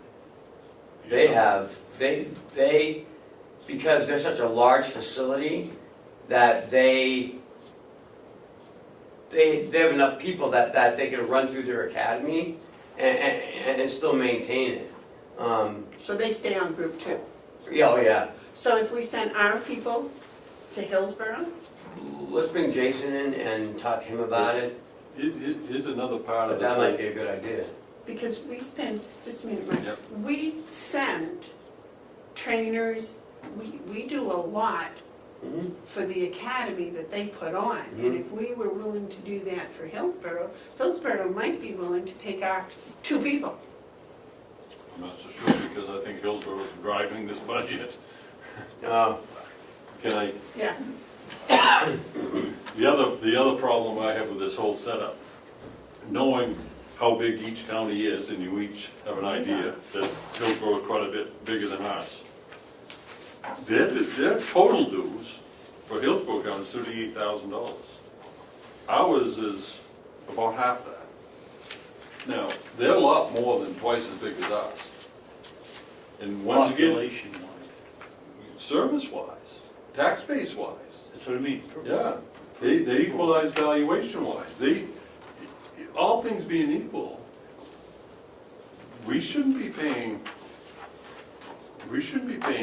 $18,000 and they only pay $38,000. They're 5 times bigger than we are. Hillsborough? It is 5. Now? We'll base it on legislators. They got 105 reps out of Hillsborough, we got 15, that's based on They population. get 122 representatives, Wow, 15. out of 15. So that same ratio is one of the population. So that's fine. And it's based on population. So that's more than 5. But anyways, but it isn't reflected in our dues. It wasn't reflected in the $10,000 that each county put up. You know, that hurt Carroll County a lot more than hurt Hillsborough County with 10,000. This whole setup is, you know, it is what it is. I wasn't here to create it, but I'm not even gonna stay and support it. Well, I don't see why we can't be here to help recreate it. And I think if what you were saying about the 69,000 or 67,000, $67,749. well, They can cut that budget that much, well, if they want they can certainly cut out the conference as 55, but they only had 20 before, and that's got me really confused how that went. And it's not a mistake, and they said it wasn't a mistake, so I've already looked at your them. list. Yeah, but if you went down, you know, this is just what I'm saying, this is for 5%. Yes. Okay, so if you just went down through there, right, and say, okay, corrections academy, we don't have to cut 22,000, we can cut 10,000, okay? You gotta cut someplace. Go back to the second page. I've still got something where you can cut, I guess I didn't have it in there. Well, here's the other thing. They have 4 academies a year, go back to 3, you'll save yourself The legislative $15,000 there. representation overspent $5,000. Conference overspent $43,000. And yet the whole budget was only overspent $8,000. Something isn't right here. Well, no, look, they didn't spend, you know, the GAC meetings, legislative meeting orientation, they saved $3,000 there. And they overspent youth source $20,000, $19,000. Well, I don't think they had even budgeted for that. And they only half spent correction academies. So they saved $13,000 for that. I've been complaining about this whole budget process for over a year.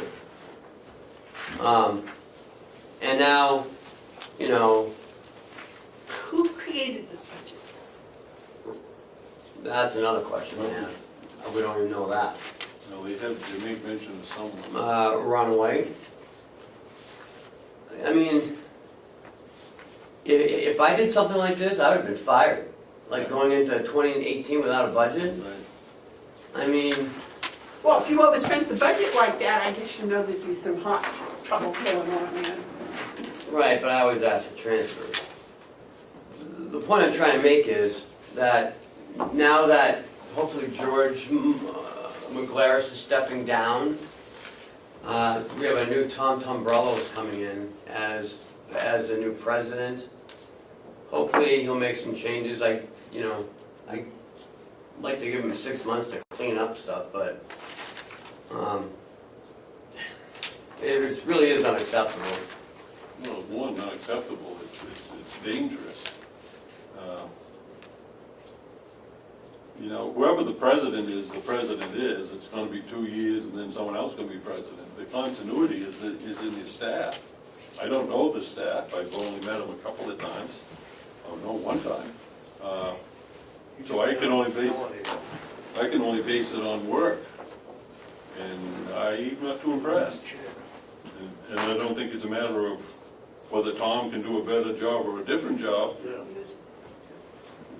The procedures are wrong. So we have to go and voice our opinions on Friday. I'd like to be a single thought if we're going down. Criticizing the budget and the way it was spent. And, that's not gonna do any good because it's all done. It's done, they spent it, they overdid it. I think by now they probably understand that wasn't a good thing to do. I'm not sure if they understand that. Well, I don't, They're asking for 105% increase to cover their flaws. I don't think that's much of a understanding. I think they need to understand something, we're not paying. I can't ask for $5,000. I'm not going to. You can't. I'll be laughed out of the freaking room. We are fighting tooth and nail for a year for $10,000 for a land study. 900 acres of land, we want to study that, and we fight for that $10,000, and been 2-3 years fighting for it, finally got it. We're fighting for $10,000 to study how we're going to take care of elder kids. I mean, these are year-long battles, and yet we're just going to fluff off $5,000 because they sent us a piece of paper saying that they need $5,000. We'll do it. I would like to just throw up my hands and say, oh yeah, let's get out of it. But there are good reasons why we are a member of it. And we should stay a member, I believe. If we can. But I also believe that they need to be held accountable. And whoever's doing this, and they need to be responsible.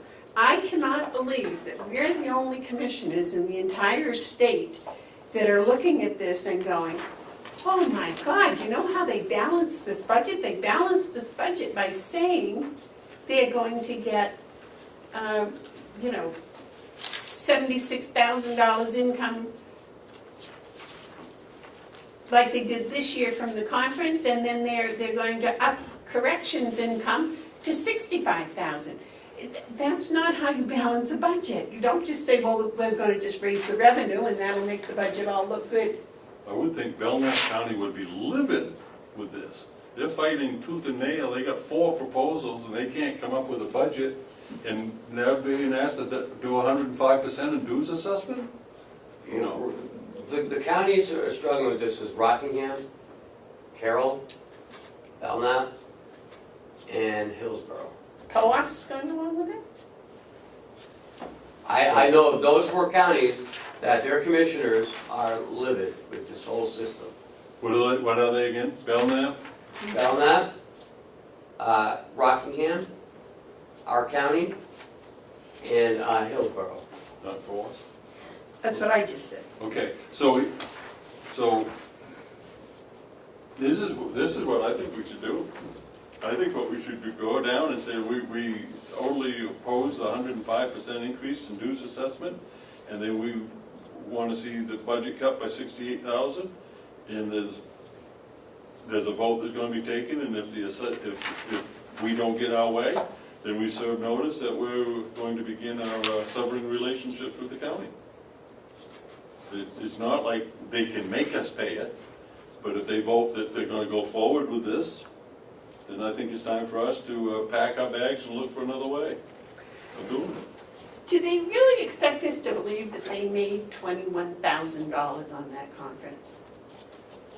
That was the profit from that conference, was $21,000. I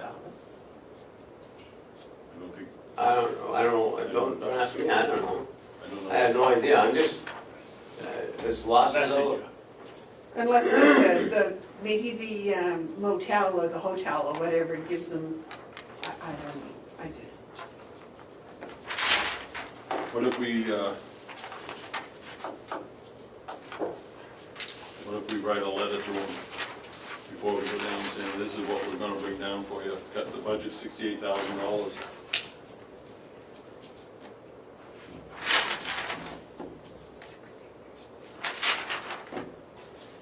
Well, I think we should, I don't know whether we should name a figure, but we certainly should tell them we're considering leaving the organization if it doesn't change. And I think what we need to do is make, say, this will work for this year if you cut $68,000 from your proposed budget. That leaves our expenses the same, and we can use this year to watch see if it improves, but it's a Titanic. It's not going to last. And the way it's running, it shouldn't. Well, I'm not sure that it's worth, what was our dues now gonna be? $9,600. $9,500, 10 grand. 18,000 total. Are we getting 10 grand worth out of it? We're not. And all we're getting Well, is a couple of guys well, trained. hold on. This isn't 10 grand, this is. We got the jail assessment at $3,000. And then you get the nursing home assessment at $5,000. So it's really $18,000. Right. It's double. Yeah. Well, it's It's gone from 10 to 18. And it wasn't worth it at 10. No, it's going from like 13 to 18. No, if you go back over to this thing here, this here is 10,600, Oh, right? And now it's. yeah, but, So, but know did what? you count the nursing home assessment and the, Yeah, this is oh yeah, yeah, The jail assessment went up, $1,000. right? So Despite all that we do. right. But then they credit us 15. We can't, going back to the needs-based budgeting, we can't afford it. Even if the first two steps were done right.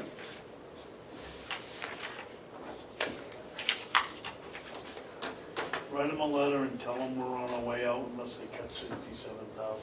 I mean, are you going Friday? No, I can't, I get PT. Okay. I'm going.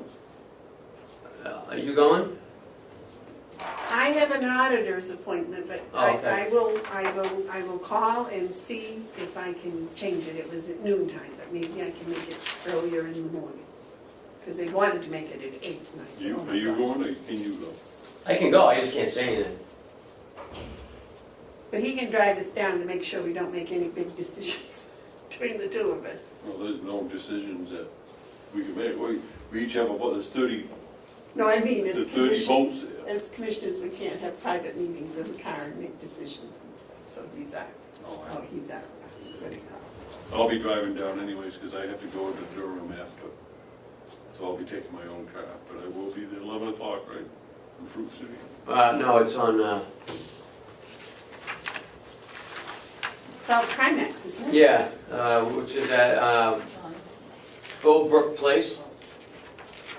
Bowbrook Place, That's a Primex building? yeah, But that's on Fruit Street, isn't it? that's off of Fruit Street. Off of Fruit Street. I can find it, and it's at 11 o'clock. right? Yeah, So I'll probably get there about quarter. I'll text you the address. Okay. Just look up Primex. But I'm going, I'm loaded to go, I got a lot I want to tell them. I'll be careful to make sure that I'm not representing. Well, You do. You represent me. yeah, because I'm really frustrated. I'll be there anyways, and if I disagree with what you're saying, I'll just poke you like David does with me, so. I think a good thing for me to do then, because this way we can each be our own person, is if you guys don't objection, I want to send this out today to let them know that we're coming, so that they understand where we're coming from. Okay with me. And I'll spend some time on this. Yeah, and I will too, I hadn't seen this one, so that's good. But I would say right now, as far as I can see, it's 50-50 that Carroll County will remain a member of the New Hampshire Association of Counties. Well, I think Ken's right, we should also see what Jason's, because we're assuming that that's a very vital part, and Jason may come in and say, nah, we can do No, something you else. won't, I've spoken to him, it's, You know. we can't do something without having something in place for our corrections officer. But if we don't hire any new ones, we don't have to have them trained. Yeah. Yesterday we went to Concord, Commissioner Babson and I, for House Bill 1302. How'd that go? It went pretty well. We also stayed for the forensic audit one. That was interesting. Representative McCarthy was talking about the forensic audit. David? Yes. We listened to the county attorney bill first, and then we stayed and listened to the forensic audit bill. And in the course of the Representative McCarthy's testimony, he said, and I can quote him, that the delegation appropriated $239,000 for a forensic audit last year, which we didn't, it was $139,000. But I'll give them the $100,000 even though it sounds better. And that the commissioners did not go forward with a forensic audit because that for 4 or 5 years, we have been hiding something from the delegation. Now, as far as I'm concerned, he's calling me dishonest. And I will offer a challenge, Representative McCarthy, that you come down here any Wednesday morning, sit here in front of this camera, and tell the voters of Carroll County where I have been the least bit dishonest or done anything to hide any information here. The fact is, I've gone the other way. In my 5 years here, I've found and discovered discrepancies in billing, invoicing, setting up contracts that have more than paid for my 5 years here that you people have paid me and you want to cut my salary.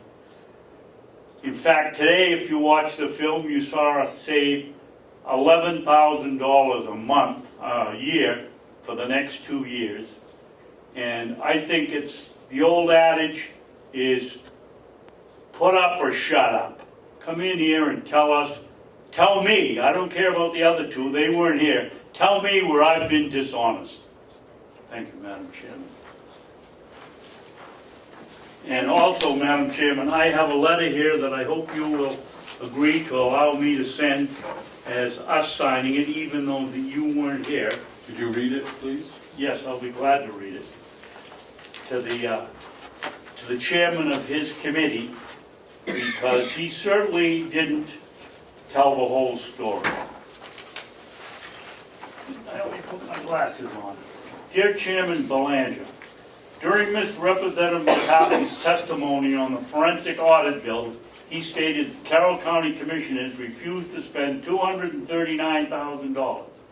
Actually, it was $139,000 that the delegation appropriated for the said purpose of a forensic audit. And the reason that we hadn't done it is that he stated that we'd been hiding something from the delegation for 4 or 5 years.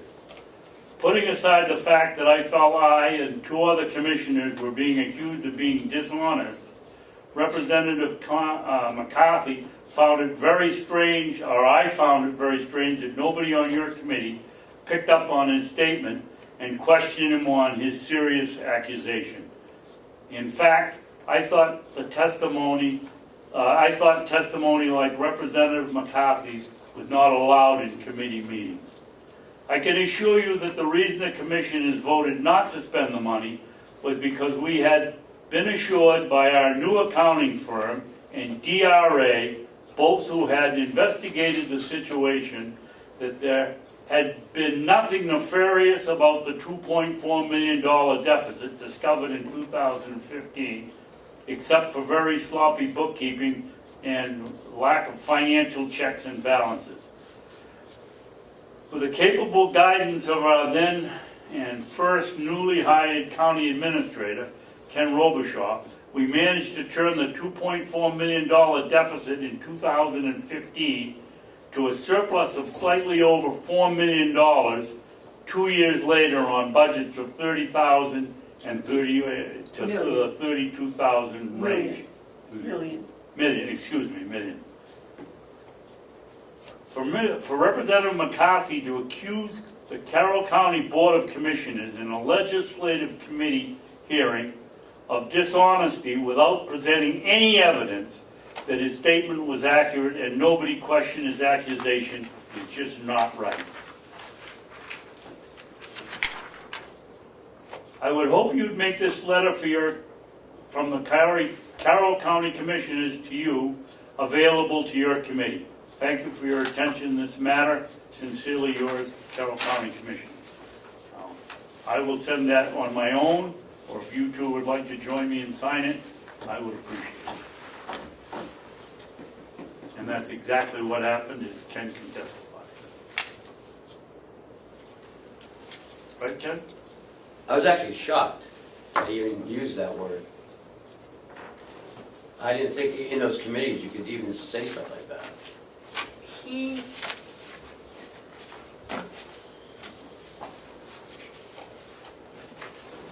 He said the commissioners had been hiding something from the delegation for 4 or 5 4 or years. 5 years, yes, he did. That was it. He used the word, what's the word? Not malicious, Sort of like that. yeah, malfeasance. Malfeasance, yeah. Malfeasance. That was the word he used. I have to speak. Yes, sir. I have no problem with the purpose of this letter. I think just for a matter of form, you'd have to change some of it if we're going to sign it, or either put. Oh, yeah, I'm gonna doctor it up. But, and I think it should go in letterhead. And I also think it should appear in local newspapers.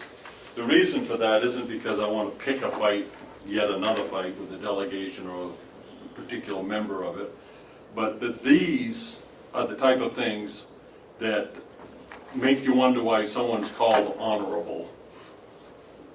I've been doing this for a long, long time, and I know when the general court meets, when the legislature meets, they're all busy and they're all relying upon the one thing that is sacred in this business, and that is the strength and the honor of your word.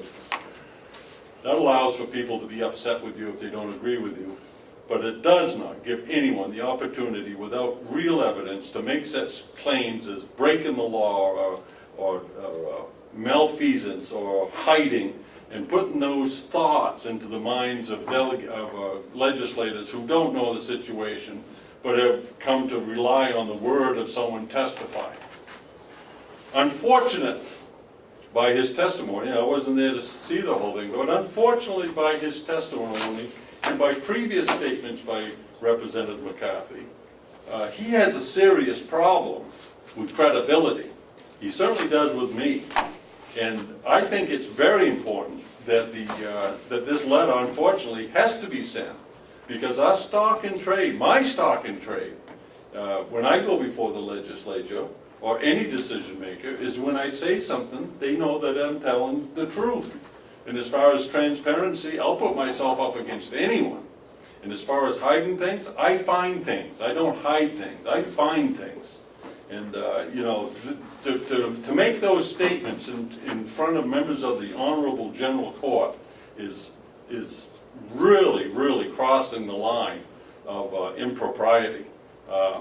You know, borderline censor, if you will. But I'm very, very, very disappointed to hear this report that he would say such words in a public forum in front of a standing committee of the General Court. I'm very disappointed in that. I think in part, perhaps he's upset because his same bill was shot down on a consent calendar from last year after it passed the House. The Senate said, no, this is inexpedient to legislate, same bill. So that wasn't enough for him. He puts the bill in again, which I thought you couldn't do that. A bill defeated in the first session couldn't be reintroduced in the second, but I guess it can.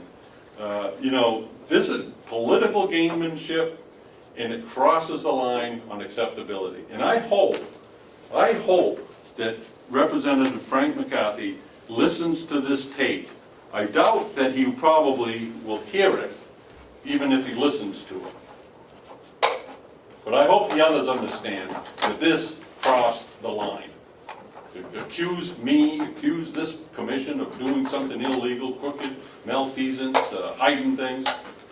Boy.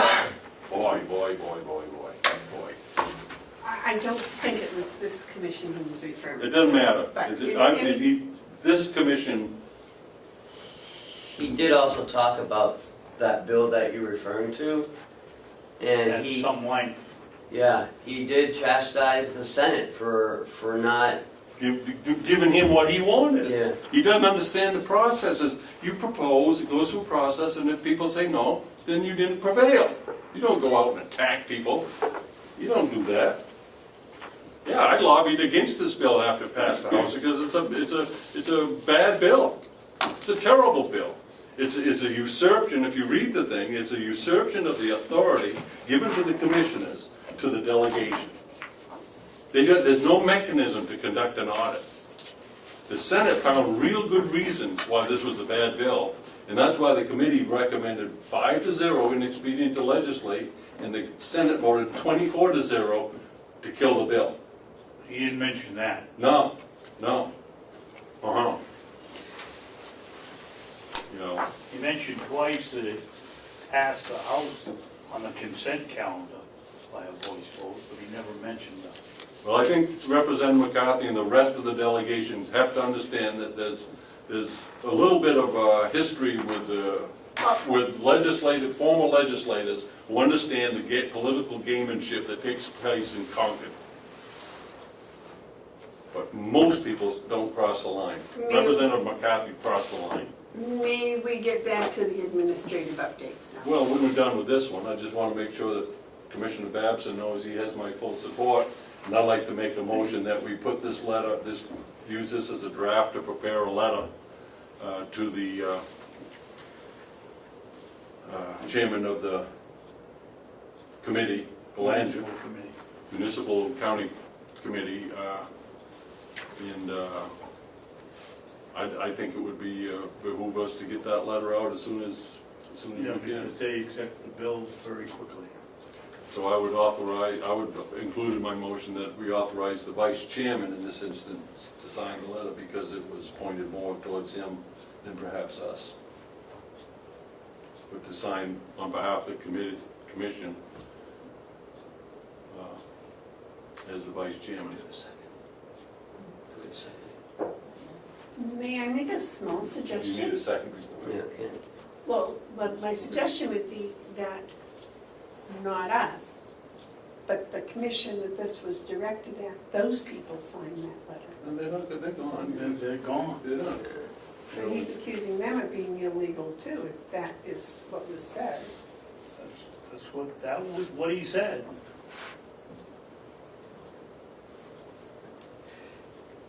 He needs a second for his motion. Oh, I'll second it, certainly. Well, the thing is, I don't want to do a 2-to-1 vote. This isn't the type of thing that you don't show anything except unanimity. So if you don't want to be a part of this, then it should not go forward.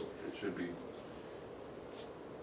there's a certain, I need to hear the testimony or whatever it was You to, won't hear it You don't because there record it. was no recording of it. you have to take it on these gentlemen's word that, you know. And the reason I do is because it isn't the first time that I've also heard Representative McCarthy say similar things. I can tell, He's I accused me, guarantee he you accused said me, that. he's accused me of breaking the law his, previously, which I don't do. I hate being accused of something I didn't do. It's hard enough to be accused of things you do do. what did you do with the one that I just gave you, David? Well, There, this is one, that's yours, this is mine with a little writing on it. so this writing's on this one, I just transferred Right, it over I see, here. well, that's what I'm saying, because I don't want to vote on this particular letter, because some of this wasn't 100%. No, I said a draft of something, Oh, I thought you were referring about this. using it as a draft, because it would have to change its, The only thing you changed was when I said we had been hiding.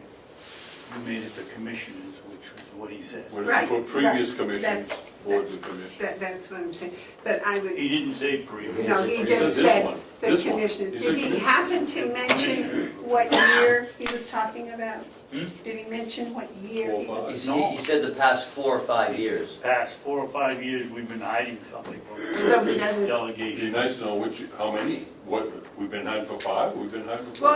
well, I'll tell you what really concerns me. If he said this, and he meant last year, as part of those 4 or 5 years, I would like to have him at least get his evidence together of what has been hidden and give it to us so that we can see what it is he thinks we've been hiding last year. The years before that, I agree with David. David should be getting the evidence to see what he's, being said that he's hiding. There's no evidence. We've got the audit. We've got the update of the letters. There is no evidence. They would have found it if there was. He's just disappointed because there's no evidence. Because, do you know why there's no evidence? But It you didn't don't have happen. I want to deal with facts. That's what I want to The deal with. fact is that that never happened. We never hit a thing. The facts, as this says. And so I'm happy with that, that. Well, apparently you're not happy with it. I am. I don't, let me put it this I way. mean, this is an insult as much to you and Mark, Right, it's an more insult to me, but, It's an and insult. predecessors, to the Board of Commissioners. but it shouldn't go on. Exactly. And that's why I want to make sure that what's said in the letter is factual, and that if you're asking for evidence, that we make it very clear that we're talking about year 2017, 2015, 2012, Okay, I if it don't was know. 1878, But, show me anything that we've hidden. And if you can't, then be quiet. okay. Stop accusing people, Now, the second part, breaking the law. what I'm really, really concerned about is the fact that there is a committee at the House of Representatives that is listening to testimony with accusations and not asking for evidence to back up those accusations. Did you know he was a member of the same committee? I know, Yeah. but I'm saying that's what concerns me. And I think I would like to see something in here, you spoke about it, but I would like to see it more strongly stated. Where'd you put it? Down towards the end. See, they'll accept up on these bills before we get a letter out if they're not careful. Well, because I'm not going to talk that long, but I You just know, I mean, as want far that. as breaking the letter and getting it out. Yeah, here it is, it's the last paragraph here. And that is for anyone to just make an accusation in a legislative committee public hearing of dishonesty without presenting any evidence. That is this chairman's responsibility. And No, I- no. No, it's the person who speaks. He owns his words. I know, but he allowed him to speak without evidence. That concerns me because, you know, my grandmother used to say, some say once a word is said, it's dead, but I believe it's just begun to live. Be it truth or false, once you say it, it takes on a life of its own. That's what we, Call it gossip, I think, if you don't have evidence to back it up. And I would hate to think, that would be like my going into the Fish and Game Commission and saying, oh, that bill that you want to pass to make chickens have to be people that own chickens. If the chicken goes across the line, the person gets a fine. Yeah, That's terrible. chicken You know, trespassing. yeah, and I can make all kinds of accusations. That's horrible. I should have to come with evidence to show that, oh, look, this chicken makes a great big hole or something. But when a member of a standing committee of the general court gets up in front of that same committee, you gotta understand that because of the relationship of being a member of the committee, there are political alliances. All right, so that political alliance tends to lean towards whoever's speaking, whatever they're saying must be true because they're part of this committee. So there are people there who actually will believe what Representative McCarthy said, and for their sake, they need to be aware that what he said was not true and was inappropriate, and it crossed the line. The way you get that word to the committee is to send them a letter to the chairman so that he can send it to the other members. And then they can do with it as they want. It doesn't change the fact that he said it, nor does it change the fact that he shouldn't have said it. And he needs to be held accountable, because as an elected official, as we know, we're accountable for the things that we say and do. well, please leave me my naivety and let me think that those people down there are all independent, honest thinkers. You know, Madam Chairman, we've I know. gone Go ahead. on long enough. All right, dear. If you don't want to sign it or be part of it, step aside. Mark and I will sign it. Nobody's going to question my honesty, whether it's Frank McCarthy, Cordelli, who thinks that Okay, that he we wasn't can't part of that this. we can't run a lemonade stand.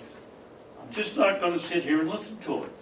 They came in here and found out they come in here 3 or 4 times a year and then come in for the delegation meetings, and they think that they know how to run this county better than we do, then let them do it. Okay. And I'm So signing let's it get off. back to the motion that's here. And I believe that the motion was a form of this draft. To prepare a draft on a letter. Did you get it? Is Commissioner House wanted to use this draft to, this at, this one here, to Chairman Blander, as a draft to, for a letter to go to the municipal committee, authorize chairman, vice chairman to sign it on behalf of the Board of Commissioners, seconded by Babson. When I'm wondering if maybe we just want to have a signature line for any commissioner who wants to sign it. Where did you guys come up with the idea that I'm not going to sign this letter? I just told you. You weren't happy with the letter. Well, I wasn't, but it didn't say I wasn't going to sign. I wish you would make that more stringent in here about this. It isn't our job, Mark Okay. explained it, it isn't our job to scold the chairman. I'm just letting him know that what he did when I was the chairman, people knew they didn't come in and present stuff that if they were going to disparage somebody, they were gonna show the The evidence. gavel comes That's down it. and says, you have any Okay. evidence? You're out of That's order. that's what I'm upset about. I'm more upset about that than anything else. Okay, well, I'm not. I'm more upset that he would say such a thing, and I can appreciate that the chairman's in a tough position. That's for another day, another letter perhaps, but I'm not interested in writing or being a participant in that letter, because there's no point in it. The accountability of what you say and what you do rests solely with Representative Frank McCarthy, Republican from Conway. Got all that? Yeah. So, the motion was made as written and seconded. All those in favor say aye. Aye. Aye. Nice. I don't know where you guys come up with, I told you I wasn't happy because that whole paragraph needs to be much stronger, but you guys don't wanna go down and The only thing slap I'm Chairman changing is there Belanger's is the fingers. correction you made, that the commission did Yes, instead of. and I think that was there correct. may be some other little words in there too that need. I thought you were a math teacher, that was an English. All right, so my last thing I had the right stories. is, we have a third multi-two meeting on Monday, February 5th at 10 o'clock. I thought the last one was rather kind of. They asked for some questions. Representative Cordelli asked that his question get answered, and I don't know what he's referring to. Do you know? I have not gotten any questions from Chairman McConkey, from Mr. Cordelli, in specific. The only other thing I know is that Chairman McConkey asked me if there were specific things about that particular subcommittee's budget that was necessary for understanding the budget, if he could go directly to the department head or whoever was on it. And I think the sheriff, the committee chairman for the sheriff's department Frank? had asked the sheriff for specific numbers or something. And so that type of direct is the only thing that I, So you didn't get any questions from but I didn't get Representative any Cordelli? questions that didn't have to do. Okay, well, I guess I don't have to worry about them then. You got some, did you not? But they have to come, Mark and I had the discussion. Yeah, And that was the only thing that I had said that could pass, that I saw no problem with it passing right to the department head, if it was just clarification of a number or something. But I haven't got any okay, others. so I guess I won't worry about it. That's it. Yes. I need to go over something as my position of clerk, responsible for recording the procedures of the convention. Last week, we had a discussion about, and we have established a job description, we have established a rate of pay for the recording secretary. It's fine there as far as I'm concerned. I figure as far as you're concerned, that recording secretary's position is appropriately described, and the salary is appropriately set. And that's where we're at. I had a meeting about recording the minutes of the convention with the committee chairman and the past chairman, the delegation chairman, the delegation's immediate past chairman, and they were talking about further needs. And as I listened to them, I could appreciate that there may be a further need than just a recording secretary. The legislature, especially this time of year, is very, very busy. And I could see where they may need someone to help with more than just recording secretaries, or perhaps a stipend administrative assistant. And I told them that we're working on, I'm working as a clerk to make sure that we're appropriately in accordance with the labor laws and policy, going to provide for the recording of it, but that I would bring their request that we hold off on doing anything further with that position until they have a chance between now and next Wednesday to present to us their need for an administrative assistant. I haven't made any commitment to such, except that the commission's always open to addressing needs. So what I would like is for us to expect that next week that the chairman is going to forward us a request for administrative assistant that we should consider.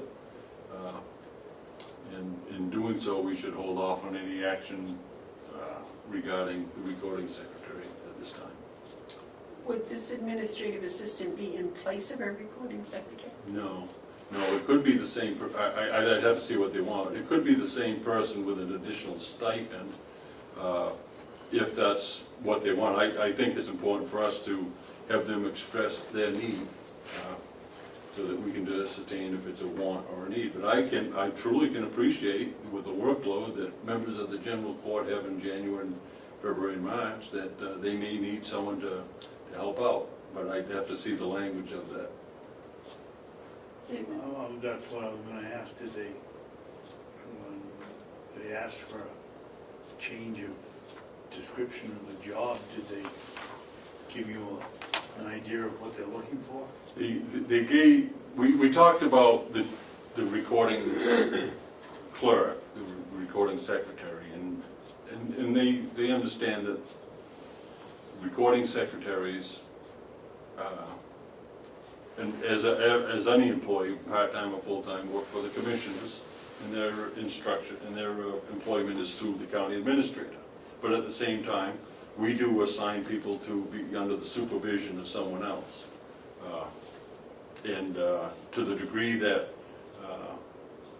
what our position that we've taken on the recording secretary is established, that remains established. There's no change in that. The question is, will we consider adding the administrative assistant component to it? And I said I'm certainly open to it, and I would think that we would be open to any need that any part of the county came forward. If it was the jail or the sheriff, if there's a need, that's our job, is to consider the need. Well, I agree with you, let's wait and see what do they call her, the assistant? Administrative assistant. Administrative assistant. What are they doing in that job description that's different than the recording secretary? And they said that they would have a proposal in front of us, but they need a week. The job description. Yeah, for us to consider. That's fine with me. My thinking is if they need one, make it a stipend position in addition to the recording secretary.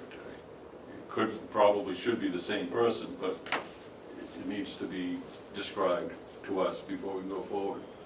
But I made it clear that we have a job description for a recording secretary, and that we have a rate of pay for that task. But the administrative assistant would be answerable to the chairman? No, they would be under the supervision. It's like you have a nurse over here, they have a supervisor who's over them, but really, ultimately, they work for us. But they would be under the Supervision of the delegation chairman? Yes. I guess we have to see what the proposal would be. But that, to me, would make sense if I can see where there's a lot of help that an administrative assistant could give. And that could improve communications between the commission and the delegation. Right. I'll have to go back and watch the film from, I think it was 3 weeks ago, we discussed that too. Under the supervision of the delegation chairman. Wasn't that 3 weeks ago we discussed that? I don't know. I can't remember Christmas. That was a long time ago.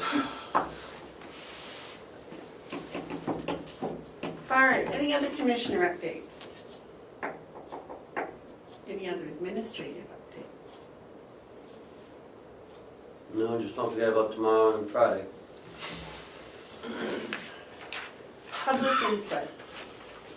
I would like to have some public input. May I have some public input, please? For you? Yep, just for me. I think that bill on the pork chicken is terrible. I think that if people live in an agricultural zoned area, they should understand that people's birds and other critters occasionally wander, and people should not be fined for that. What's the bill? What are you talking about? It's the bill before the fishing game. Fishing game, it's before fishing game for some reason. It has to do with what your friend was telling us yesterday with her chickens. Mary? No, who?